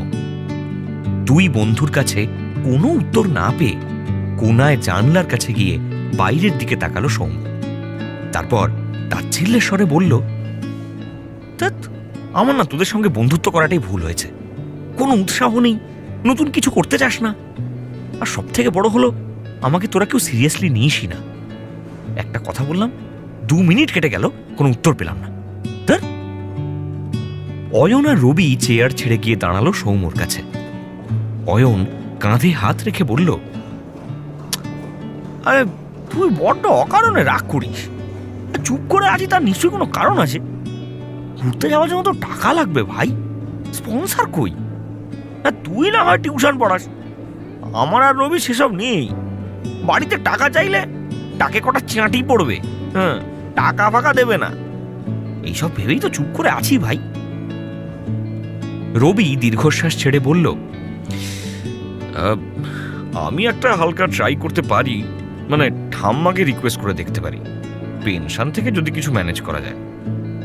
সৌম্য বলল, শোন, আমার যা পকেট মানি আছে, মানে টিউশনের জমানো টাকা, সেটা দিয়ে আর দেখি বাড়ি থেকে চেয়ে, না হলে আমি ধার করব। এতক্ষণে নিশ্চয়ই আপনারা বুঝতে পারছেন, এই 3 বন্ধু অয়ন, রবি আর সৌম্য কলেজ পড়ুয়া 3 ছাত্র। গরমের ছুটিতে এরা কোথাও একটা ঘুরতে যেতে চায়। 3 বছর ধরে প্ল্যান করছে, আর কোনো না কোনো কারণে সেই প্ল্যান ভেস্তে যাচ্ছে। তবে এবার ওরা পিছু হটতে নারাজ। এই মনোভাব নিয়েই 3 জন বাড়ি ফিরল। বাড়ির লোকেদের কাছে কাকুতি মিনতি, নিজেদের ভাড়ার একেবারে ঝেড়ে বার করা, সব করল, কিন্তু তাতেও টাকা উঠল না। সৌম্য বাদ দিয়ে বাকিদের খুবই করুণ অবস্থা। অগত্যা ধার নিতে হলো। ধার শোধ করার উপায় আপাতত ওদের জানা নেই, কিন্তু যেতে এবার হবে। আজকের মিটিং বসেছে অয়নের বাড়িতে। 3 জনেই গা এলিয়ে বসে রয়েছে অয়নের বিছানায়। বাইরের পারদ প্রায় 40 ছুঁই ছুঁই, আর ওদের মনের পারদ প্রায় 50। অয়নই কথা শুরু করল, না টাকা যখন এক প্রকার জোগাড়ই হলো, আর দেরি করে কি লাভ? আর বেরিয়ে পড়লেই তো হয়। এই গরমে নিশ্চয়ই সমুদ্রে বা জঙ্গলে আমরা যাব না। ডেস্টিনেশনটা অবশ্যই পাহাড়। আরে কি রে, তোরাও কিছু সাজেশন দে। তাতে রবি বলল, না না, বেশি প্ল্যান করে কিচ্ছু হয় না। দেখ না, আমরা 3 বছর ধরে যেমন প্ল্যান করছি, কোনোটা সাকসেসফুল হয়েছে?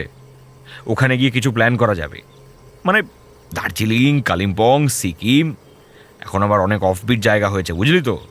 ইনস্টায় রিল দেখিস না, এরমই কোথাও আমরা চলে যাব। এইসব শুনে সৌম্য বলল, হ্যাঁ রে, নিশ্চয়ই নিশ্চয়ই।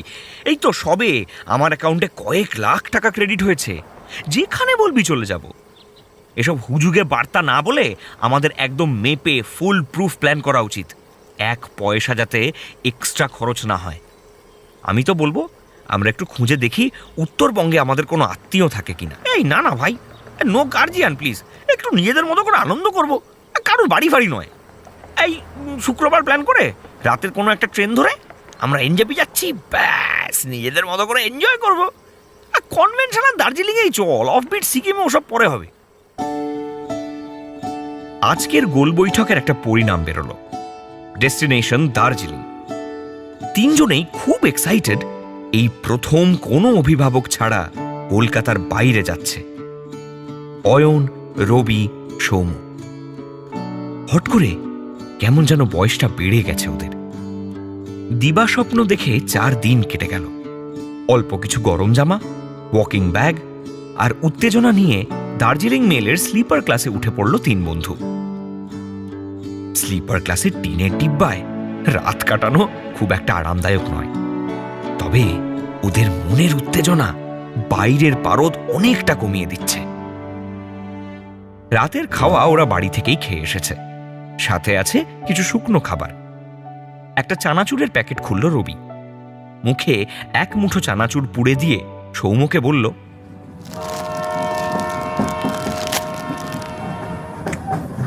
এই অয়নকে দেখ, ট্রেন ছাড়া থেকে বাইরের থেকে তাকিয়ে বসে আছে। আরে রাতে তো কিছু বাইরে দেখাও যাচ্ছে না, কি দেখছে কে জানে। আমাদের সাথে উই টাইম না কাটিয়ে অত্যন্ত খারাপ মি টাইম কাটাচ্ছে, কি বল? পরের স্টেশনে ওকে বরং নামিয়ে দিই, একটা লোকাল ট্রেন ধরে বাড়ি ফিরে যাক, গিয়ে জানলার দিকে তাকিয়ে থাকুক। আরে দাঁড়া না, যাওয়ার আগে এরকম ঝগড়া করিস না। এই অয়ন, অয়ন তোর কিছু হয়েছে নাকি? ওরকম ঘুম মেরে বসে আছিস কেন? এই 3 বন্ধুর মধ্যে অয়ন একটু সোজা সাপটা, চেহারাটাও সাদা মাটা। লম্বা হলেও ওকে ঠিক সুপুরুষ বলা যায় না। রবির বেঁটে খাটো চেহারা, মুখে সামান্য মিষ্টতা রয়েছে, গায়ের রংটা খানিক চাপা। এদের মধ্যে হ্যান্ডসাম বলা চলে সৌম্যকে। চেহারা, চোখের চাহনি, শরীরী ভাষা, সব কিছুর মধ্যে বুদ্ধির ছাপ রয়েছে। সৌম্যর প্রশ্ন শুনে খানিক চুপ থাকলো অয়ন।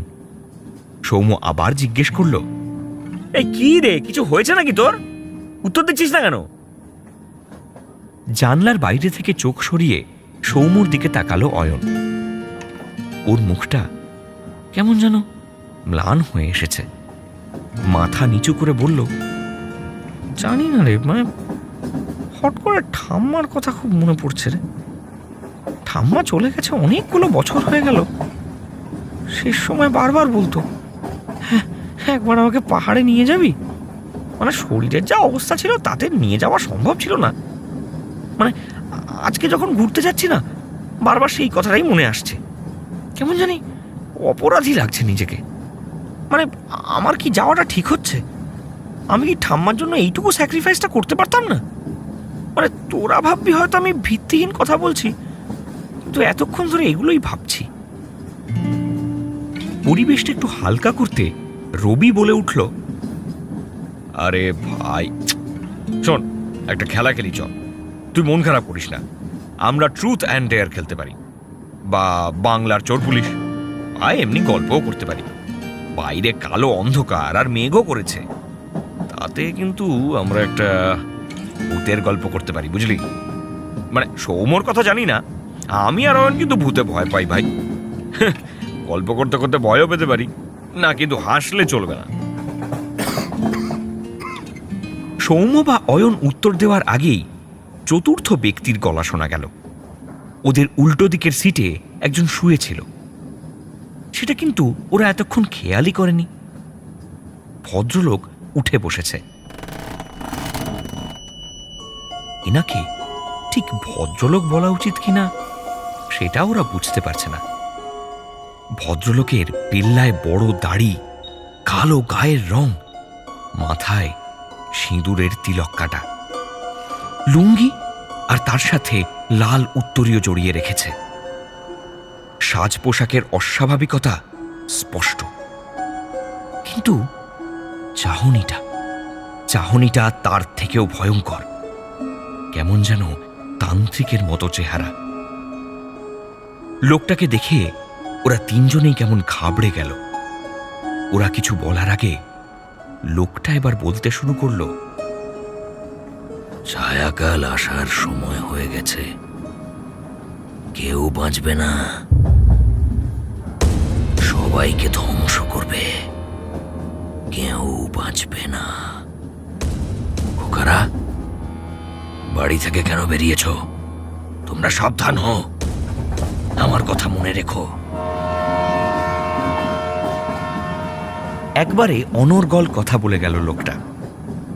এমন সময় টিটিকে দেখে ধরে প্রাণ ফিরে পেল অয়ন, রবি আর সৌম্য। সৌম্য তাড়াতাড়ি নিজেদের টিকিটটা টিটিকে বাড়িয়ে দিয়ে বলল, স্যার বলছি কি, আমাদের টিকিটটা একটু পাল্টে দেবেন? মানে যে কোনো বগি, যে কোনো সিটে। মানে এখানে একদম ভালো লাগছে না, ট্রেনটা তো মোটামুটি ফাঁকাই। একটু রিকোয়েস্ট, প্লিজ যদি রাখতে পারেন স্যার। টিটি ভদ্রলোক আশপাশ দেখে তান্ত্রিক লোকটার দিকে চোখ বুলিয়ে নিজের চার্ট মেলাতে থাকলো। পাশের কামরায় ওদের অন্য সিট দিয়ে দিল টিটি। অন্য কামরায় গিয়ে ওরা আর গল্প করেনি, যে যার মতো ঘুমিয়ে পড়েছিল।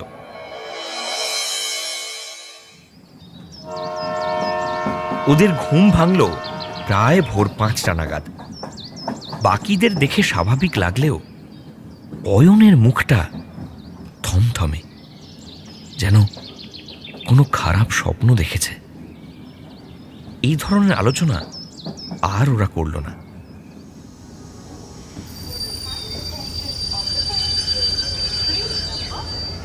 খানিক পর গাড়ি স্টেশনে ঢুকল। তিনজন ট্রেন থেকে প্ল্যাটফর্মে নামল।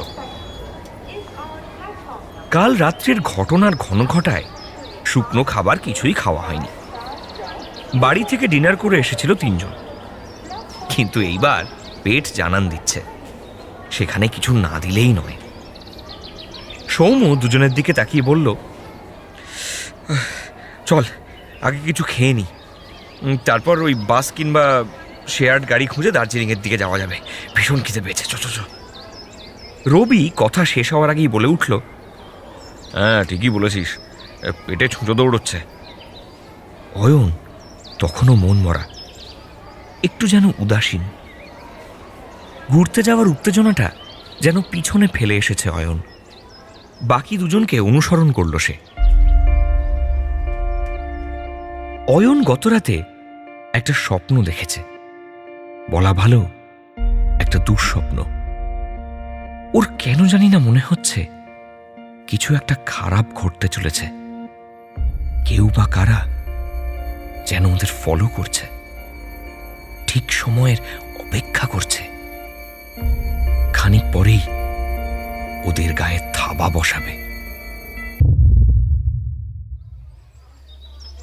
একটা ছোট্ট ঘুমটি মতো হোটেলে গিয়ে বসেছে ওরা তিনজন। রবির প্রশ্নে অয়নের এসব চিন্তায় ছেদ পড়ল। কি ভাই, আমাদের সঙ্গে যেন তুই নেই? হ্যাঁ, আরে কথা না হয় নাই বললি, কিন্তু কি খাবি সেটা তো বল। আমার মনটা কেমন মোমো করছে, বুঝলি তো। যা হোক, তোরা যা খাবি আমার জন্য তাই বলে দে, আমার আলাদা করে কিছু খেতে ইচ্ছে করছে না। সৌম্য এবার একটু হালকা রেগে গিয়েই বলল, এই মোমোটা সব পাহাড়ে গিয়ে হবে, 4টে করে লুচি আর ডিম সিদ্ধ, পেট পুড়ে এসবই খাই, যদি মিষ্টি পাই তাহলে আরো ভালো। অর্ডার দেওয়ার মিনিট 10 মধ্যেই খাবার চলে এলো। কোক গ্রাসে প্রায় খাবারগুলো শেষ করলো তিনজনে। হাত ধোয়ার জন্য উঠতে যাবে, ঠিক তখনই একজন এসে দাঁড়ালো ওদের টেবিলের সামনে। ভদ্রলোকের চেহারার মধ্যে একটা রহস্য আছে, কেমন যেন সাহেব সাহেব দেখতে। নাক চোখ কাটা কাটা, গায়ের রং ধবধবে ফর্সা, ঘোলাটে চোখের মণি, তবে পোশাক আশাক বড্ড গ্রাম্য। উত্তরবঙ্গে বাংলায় একটা টান আছে, ভদ্রলোকের কণ্ঠেও সেই টান লক্ষ্য করল ওরা তিনজন। অদ্ভুত হাসি টেনে লোকটা বলল,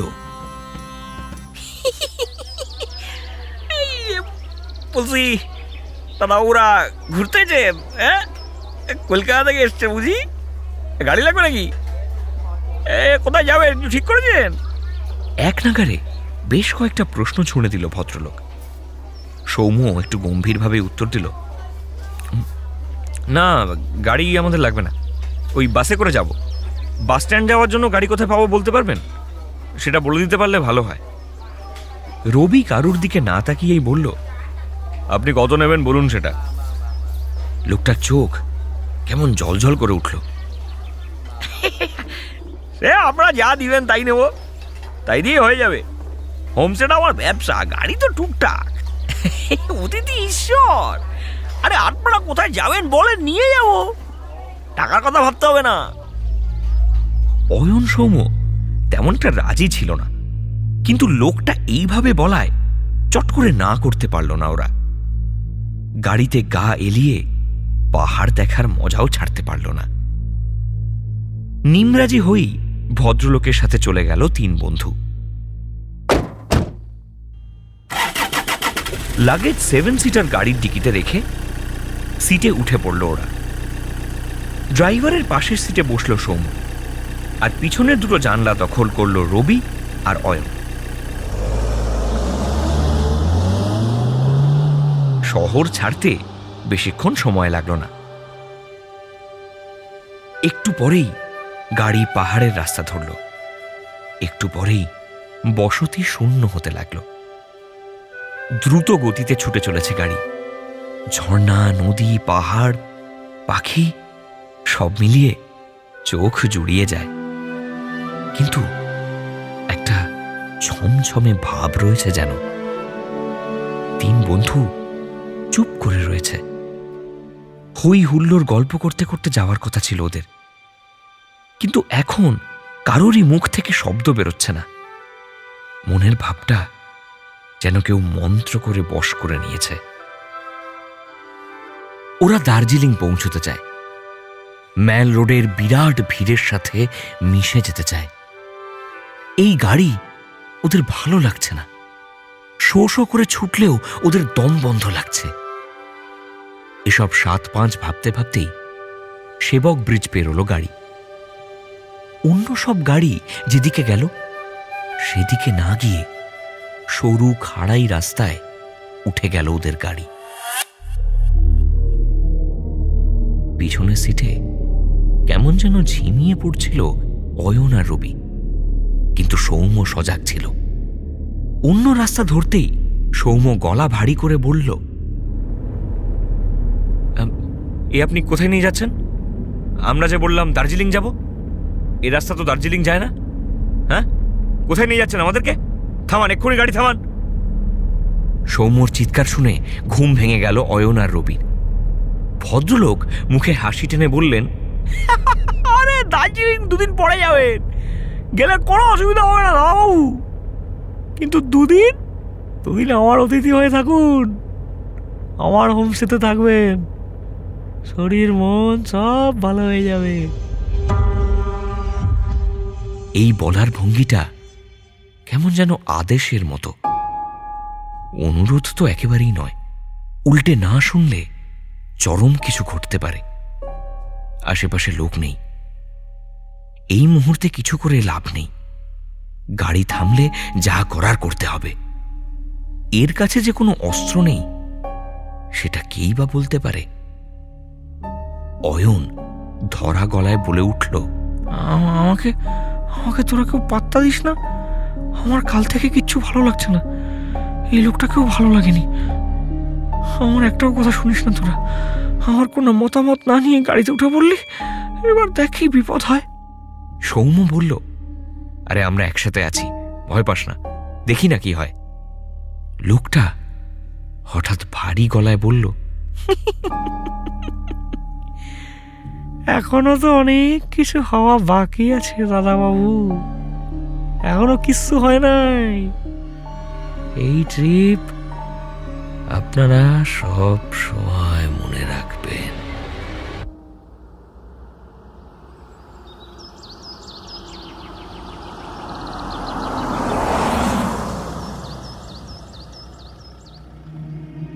যেখানে গাড়িটা থামলো সেখানে একটা বাড়ি, বিদেশি আমলের বাড়ি মনে হয়। বাড়ির মাঝখান থেকে সিঁড়ি উঠে গেছে, খুব ছিমছাম, কিন্তু আশেপাশে কোনো বসতি নেই।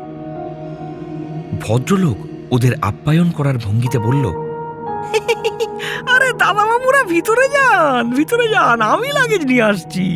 আমার হোমস্টে আছে, এটা সত্যি তো, আর ভয় পাবেন না।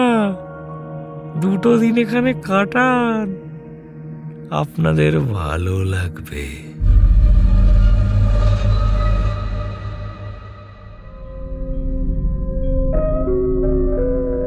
দুপুর হয়ে আসছে, হেঁটে সেবকের দিকে ফিরে গেলে তা বোকামি হবে।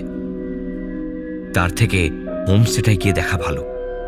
বোঝা উচিত একটা অজানা মানুষ কেন ওদের গাড়িতে নিয়ে এলো। এসব ভাবতে ভাবতে ওরা 3 জন ভিতরে ঢুকলো।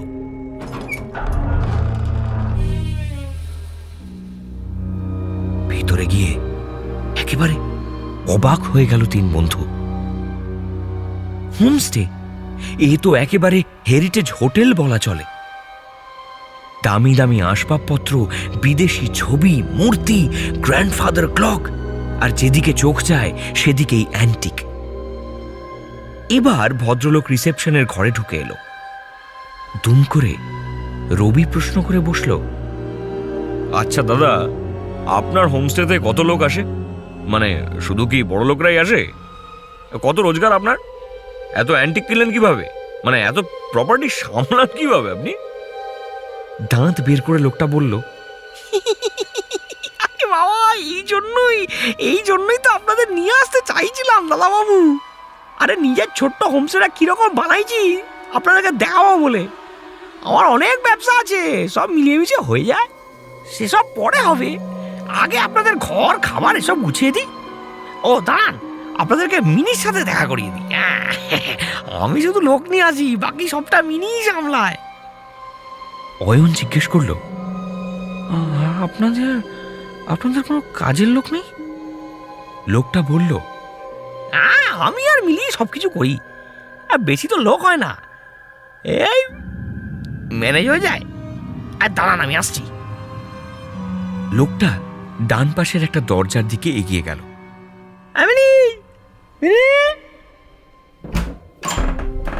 দরজা খুলে বেরিয়ে এলো একটা অল্প বয়সী মেয়ে।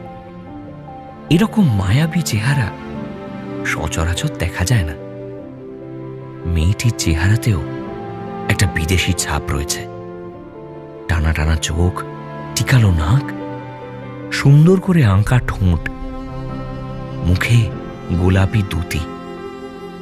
এরকম সুন্দরী মেয়ে সচরাচর চোখে পড়ে না। 3 জন কেমন যেন মোহিত হয়ে গেল। এই হোমস্টেতে না আসলে জীবন যেন ব্যর্থ হয়ে যেত 3 বন্ধুর। নিরিবিলি প্রাকৃতিক সৌন্দর্য, পাহাড় ঘোড়া, আড্ডা, সব কিছুকে ছাপিয়ে যায় এই মায়াবী সুন্দরী।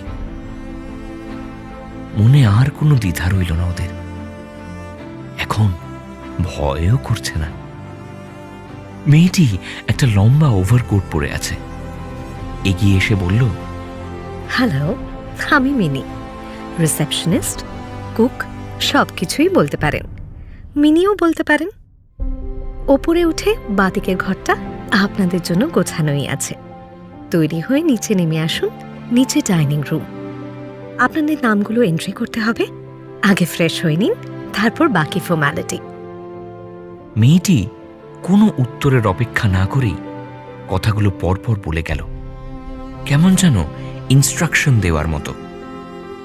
আর সুন্দরী মেয়ের ইনস্ট্রাকশন শুনতে কোন ছেলেই বা পছন্দ করে না?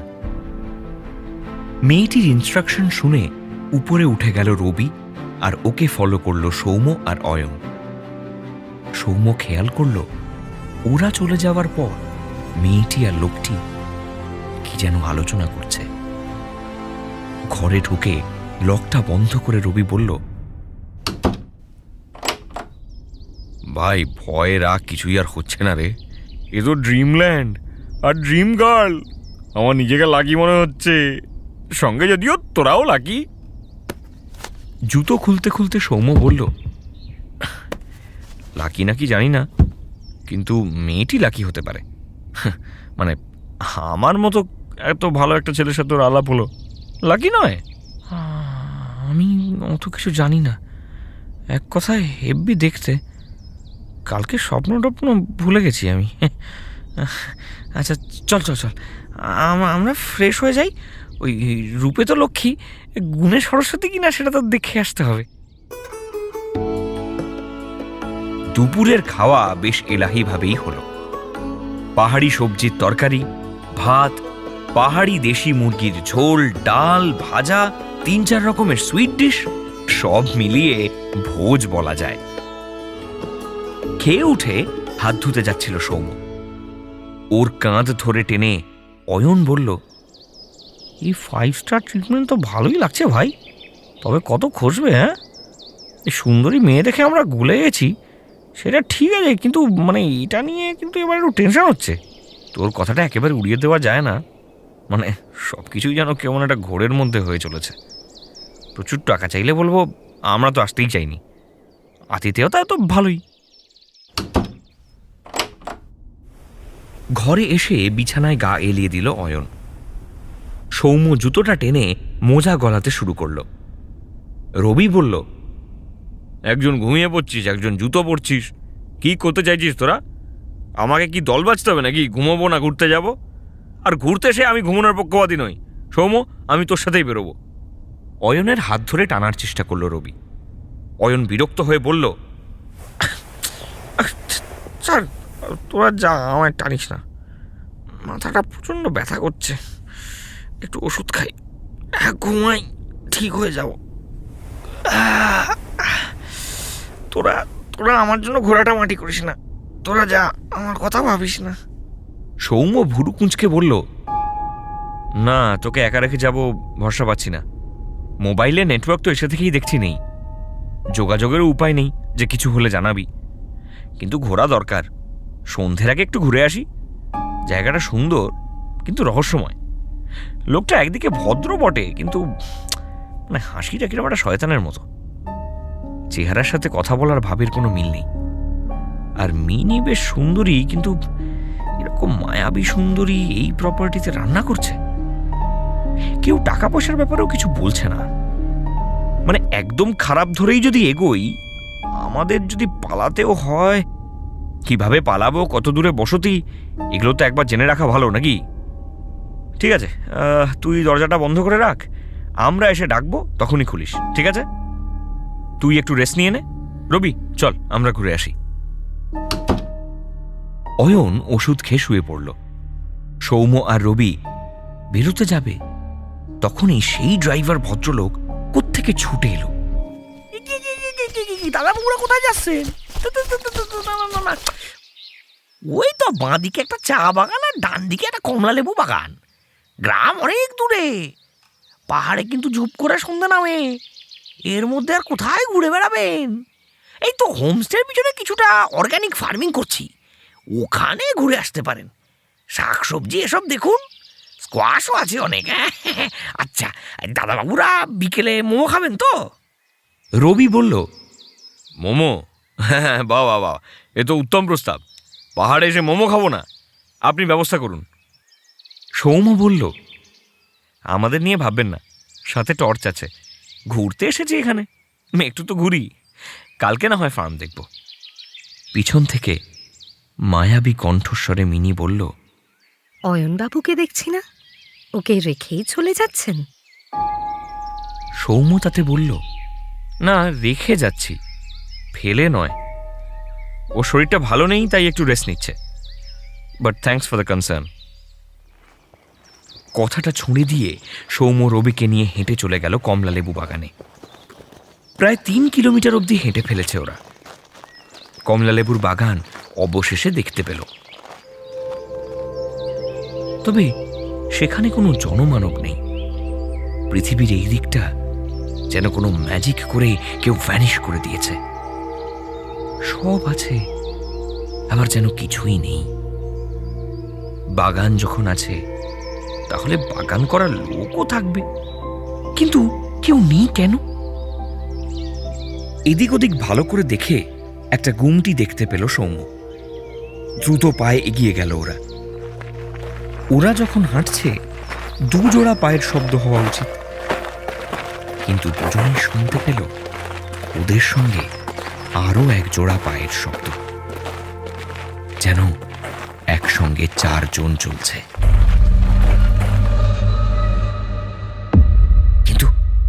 কিন্তু আশেপাশে কেউ নেই। মনের ভুল মনে করে মনের ভাবনাকে দূরে ঠেলে দিলেও তা আবার কাছে চলে আসছে। অবশেষে গুমটিতে পৌঁছল রবি আর সৌম্য। এটা একটা চায়ের দোকান। এই প্রথম মানুষ দেখে খুশি হলো ওরা। ভিতরে বেঞ্চে 2 জন বসে আছে, আর তার ভিতরে দোকানি চা বানাচ্ছে। 3 জনেই বৃদ্ধ। দোকানিকে 2টো চায়ের অর্ডার দিল রবি। তারপর ওরা ভিতরে গিয়ে বসল। ওদের পাশের বেঞ্চেই 2 বৃদ্ধ বসে, 2 জনই নেপালি। দোকানি চা নিয়ে ওদের দিকে এলো। পাশের এক বৃদ্ধ ওদের দিকে তাকিয়ে জিজ্ঞেস করলো, यहाँ कैसे आ गए साहब जी? किधर रुके? हाँ, और अचानक यहाँ पे घूमने आए क्यों? সৌম্য উত্তর দিল, ये वही 3-4 किलोमीटर के बाद जो হোমস্টে है না, ওখানেই আছি। নাম তো দেখলাম না, এখানে হয়তো ওটাই একমাত্র হোমস্টে।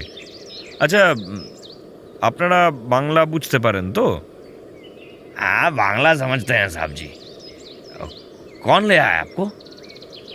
অন্য বৃদ্ধটি বলল, यहाँ क्यों रुके? दूसरे टूरिस्ट स्पॉट चले जाओ, या फिर घर। সৌম্য বলল,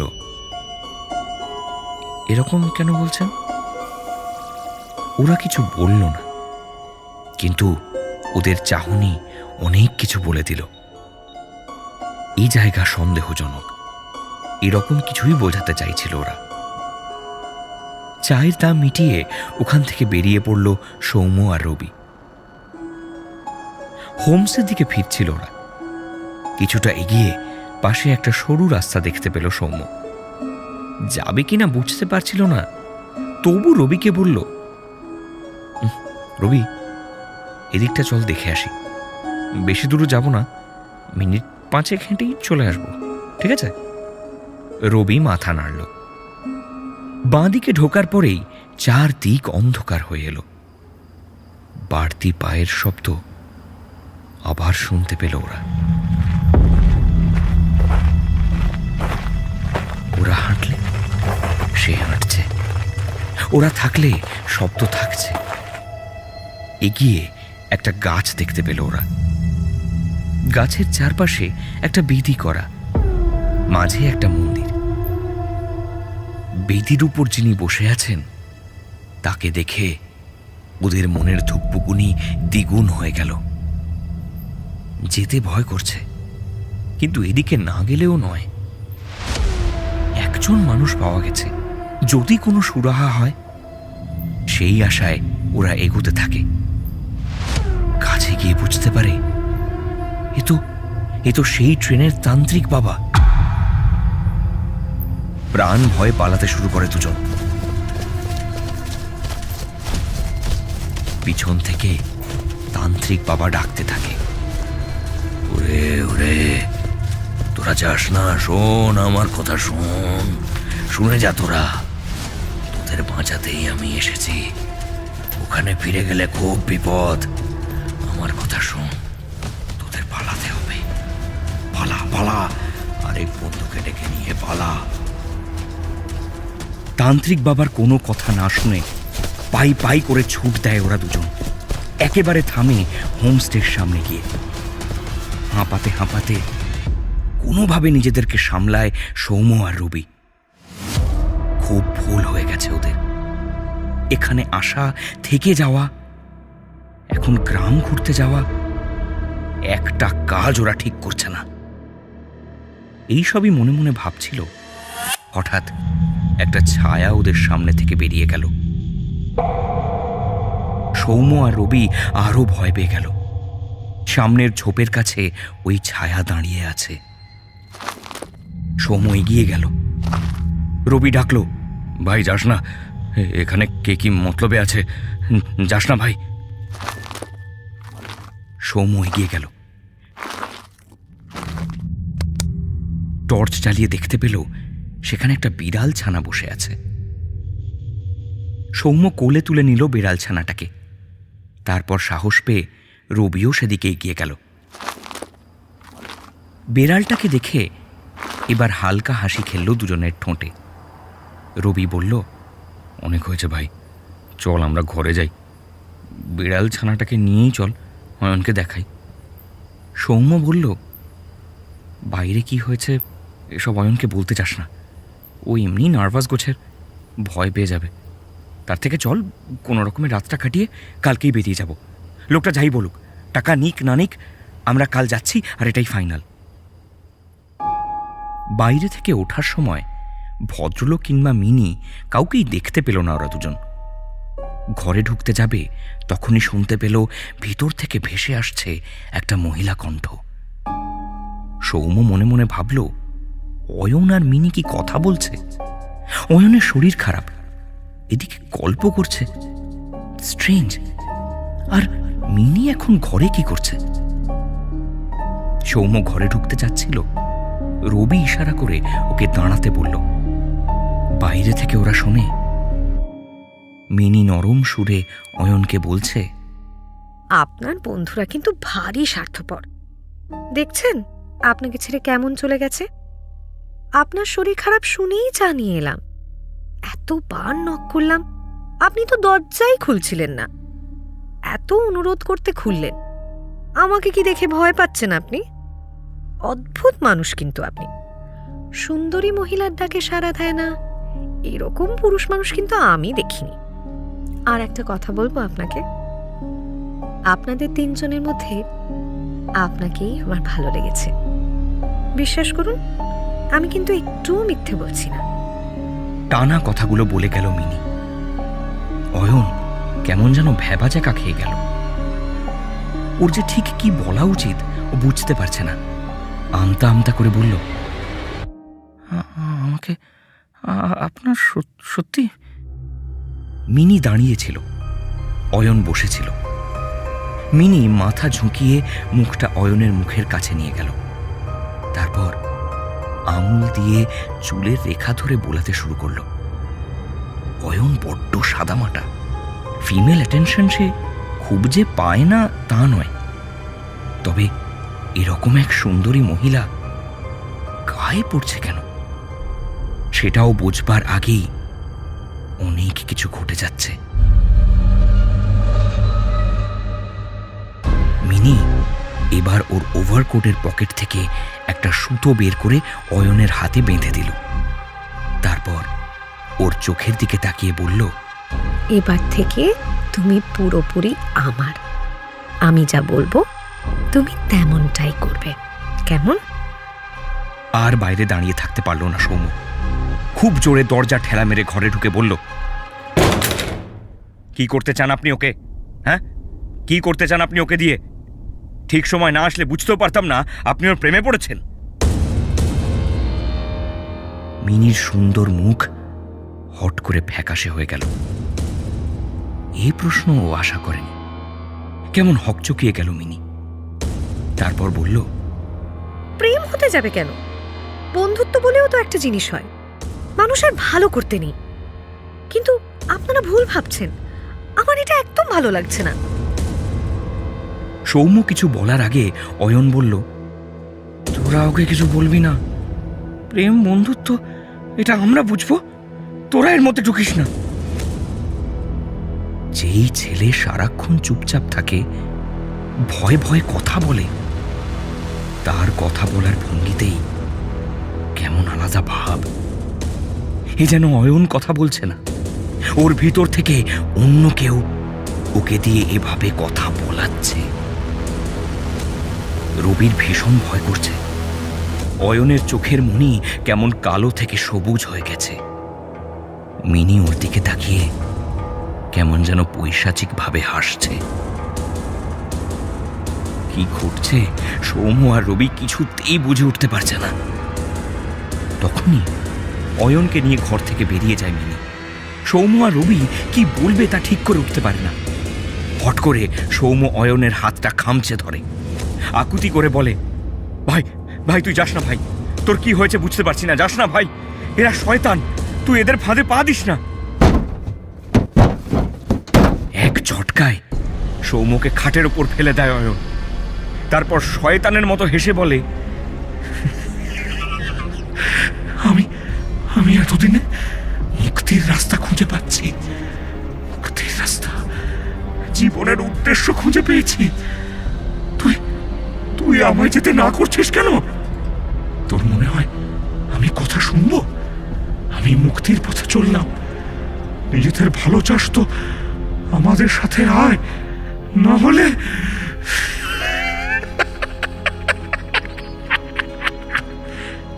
তোরা এই অর্গানিক ফার্মিং এর সার হিসেবে কাজে লাগবে। কথা শেষ করে মিনির হাত ধরে বেরিয়ে গেল অয়ন। রবি আর নিজেকে সামলে রাখতে পারল না। ও কাঁদতে কাঁদতে বলতে থাকলো, সব আমার জন্য হচ্ছে, ওই গাড়িতে ওঠার বুদ্ধি আমার ছিল। এবার অয়নের যা হবে, আমাদের যা হবে, সবটার জন্য দায়ী আমি। আমরা এই অন্ধকূপ থেকে বেরোতে না পারলে আমরা তো বেরোতে পারবো না। অয়নের কথা জানি না, তুই আমাকে ক্ষমা করে দিস সৌম্য, ক্ষমা করে দিস। সৌম্য বলল, না না না না, এখন কান্নাকাটি করার সময় নয়, এখন কান্নাকাটির সময় নয়, আমাদের কিছু একটা করতে হবে, এভাবে বসে থাকলে হবে না। আর যে বেড়ালটাকে নিয়ে এলাম সেটাই বা কোথায়? ওটাও কি কোনো রকমের মায়া? শোন, কাঁদিস না, ঠান্ডা মাথায় ভাবি, মাথা ঠান্ডা করে ভাবি কি করা যায়। এখন আমাদের শক্ত হতে হবে। চল ওরা অয়নকে কোথায় নিয়ে গেল সেটা আগে দেখি।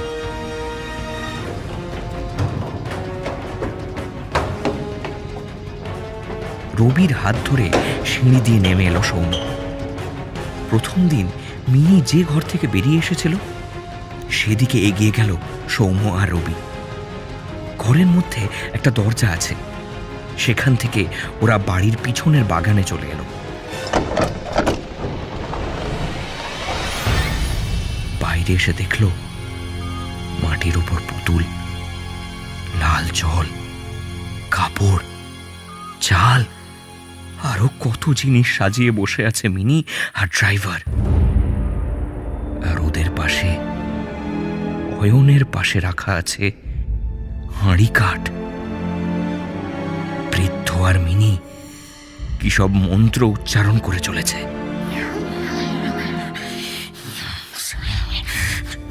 মিনির পাশে রাখা একটা বড় আয়না, যেখানে স্পষ্ট অয়নের প্রতিচ্ছবি দেখা যাচ্ছে। এই বিষয়টা ভালো করে দেখলো রবি আর সৌম্য বুঝতে পারল ওই আয়নাটার একটা কোনো বড় ভূমিকা রয়েছে এই গোটা কর্মকাণ্ডে। আয়নাটাকে যদি ভেঙে গুঁড়িয়ে দেওয়া যায় তাহলে হয়তো অয়নকে বাঁচানো যাবে। আর কিছু না ভেবে সৌম্য বলে উঠল, কি চাও তোমরা দুজন?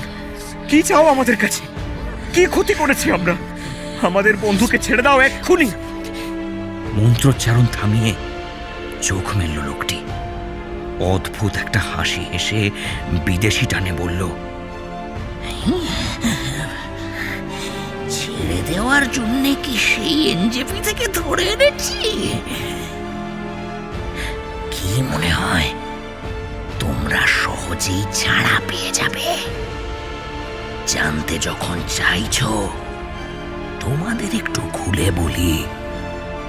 আমার নাম রয় রয় কুমস, আর ও আমার ভাইজি মিনি। হাজার হাজার বছর ধরে আমরা এখানে আছি। আমরা লোক ধরে নিয়ে আসি আর নরবলি দিই। তাতে আমাদের বয়সও বাড়ে না, আর আমরা যা চাই আমাদের ডার্ক লর্ড দিয়ে দেন। বিনিময় শুধু নরবলি। বহু বছর ধরে দেবতাকে একটা নরবলি দিতে পারছি না। ওনাকে তুষ্ট করতে হবে তো। আমি এনজেপি, দার্জিলিং, সিকিম এদিক ওদিক যেতেই থাকি, কাউকে যদি পাওয়া যায় সেই আশায়। কিন্তু বহু বছর ধরে কেউ আসতে রাজি হচ্ছিল না। অবশেষে তোমাদের পেলাম। এই তোমাদের বন্ধুকে বলি দিতে পারলে আমাদের 100 বছর বয়স বেড়ে যাবে। তোমরা তো আছোই, আপাতত তোমাদের আটকে রাখবো, আর পরের লগ্নে তোমাদের বন্ধুর কাছে পাঠিয়ে দেবো। তোমাদের একটু আগেই তোমাদের বিড়ালটাকে মেরেছি। তোমরা এখন রেকি করে নাও, তাহলে তোমাদের বুঝতে সুবিধা হবে। মিনি অট্ট হাসি করে উঠল। তোমাদের বন্ধু এত বোকা আমাকে বিশ্বাস করে নিল আমি নাকি ওকে ভালোবাসি। একদিকে ভালোই হলো, ও আমার কথা শুনে নিল, না হলে এই প্রেমের নাটকটা তোমাদের সাথে করতে হতো। রবি চিৎকার করে বলে উঠল, বন্ধ করো এসব, আমি আমি তোমাদের পুলিশে দেব। মিনি হেসে বলল, পুলিশ পরের জন্মে দিও। সৌম্য চুপ করে রইল, কোনো কথা বলল না। এদিকে রবি ওদের কথার মাঝে আস্তে আস্তে আয়নার দিকে সরে গিয়ে দাঁড়ালো। ওর হাতে টর্চটা এক ঝটকায় ছুঁড়ে মারল অয়নের দিকে। টর্চটা লেগে আয়নাটা চুরমার হয়ে গেল। কিভাবে চিৎকার করে উঠল মিনি আর ওই বৃদ্ধ লোকটি।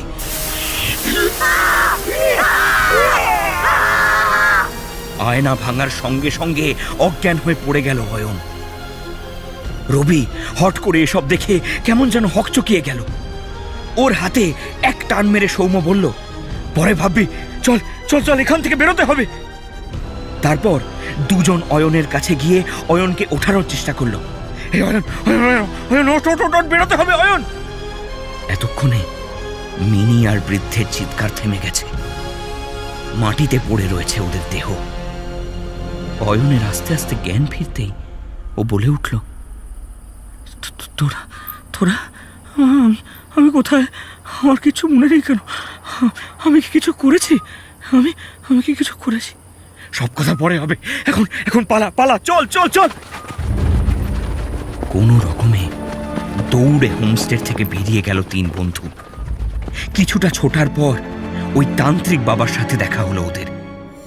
তান্ত্রিক বাবা ওদেরকে থামিয়ে বলল, তোমাদের পিছন পিছনে আমি কলকাতা থেকে এখানে এসেছি। বুঝেছিলাম তোমাদের বিপদ। মা আমাকে বলে দিয়েছেন, তোমরা তো আমাকেই ভয় পাচ্ছ। এসো এসো, আমার সঙ্গে এসো। ওরা চারজন খানিক এগোতে দেখল মিনি আর ওই বৃদ্ধ ওদের সামনে রাস্তা জুড়ে দাঁড়িয়ে আছে। তান্ত্রিক বাবা এগিয়ে গেল, আড়াল করলো তিন বন্ধুকে। তারপর চোখ বন্ধ করে দেবীকে ডাকতে শুরু করলো। জয় দেবী, জয় দেবী, জয় মা, জয় মা, জয় মা, জয় মা। তারপর চোখ মেলে বলল, জয় মা, তোদের শেষ সময় এসে গেছে। আমি তোদের শেষ করব। বাচ্চা বাচ্চা ছেলেগুলোকে মারতে চাস তোরা? এর আগেও কত মানুষের প্রাণ নিয়েছিস, হ্যাঁ? প্রকৃতির নিয়মের বিরুদ্ধে গিয়ে নিজেদের বয়স কমাতে চাস? সরে যা, সরে যা, এক্ষুনি রাস্তা থেকে সরে যা, আর ছেড়ে দে এই পৃথিবী, চলে যা অন্ধকারে। বৃদ্ধটি হঠাৎ অন্যভাবে বলে উঠল, মৃত্যু তোদের হবে, 3 জনের জায়গায় 4 জন। 400 years, 400 বছর নিশ্চিত।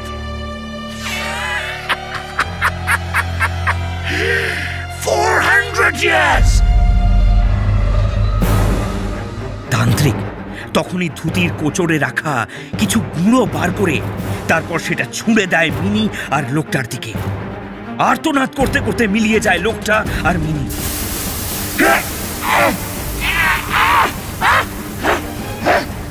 সবকিছু অবাক হয়ে দেখছিল 3 বন্ধু। এরপর তান্ত্রিক বাবার সাথে কোনো রকমে সেবক অবধি পৌঁছয় ওরা। রাত পেরিয়ে তখন ভোরের আলো ফুটছে। একটা বাস দেখে ওরা হাত দেখিয়ে দাঁড় করায়। শিলিগুড়ি বাসস্ট্যান্ড থেকে কোনো মতে ধর্মতলার একটা বাস ধরে 3 বন্ধু, যদিও তান্ত্রিক বাবা ওদের সাথে আসেন না। বাস ছাড়ার আগে তিনি বলেন, তোমাদের আর কোনো ভয় নেই, নিশ্চিন্ত হয়ে বাড়ি ফিরে যাও তোমরা। কিন্তু এখানে যা হলো আর কারোর সাথে আলোচনা করো না।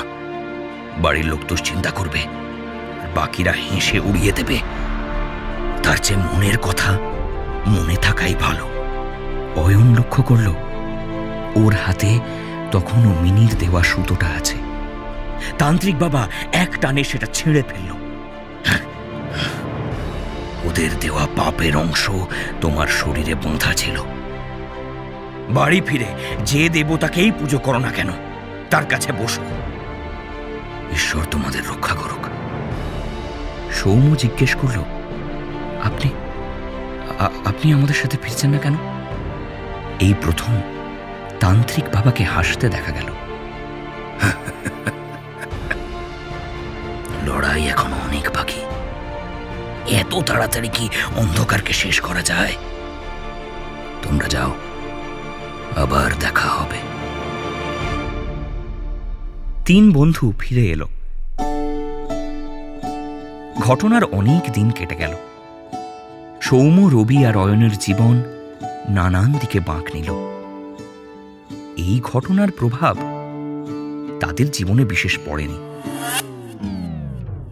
শুধুমাত্র নিউ জলপাইগুড়ি স্টেশনের কাছে এক বৃদ্ধ ড্রাইভার ট্যুরিস্টদের কাছে গিয়ে এখনো জিজ্ঞেস করেন, কোথায় যাবেন দাদাবাবু?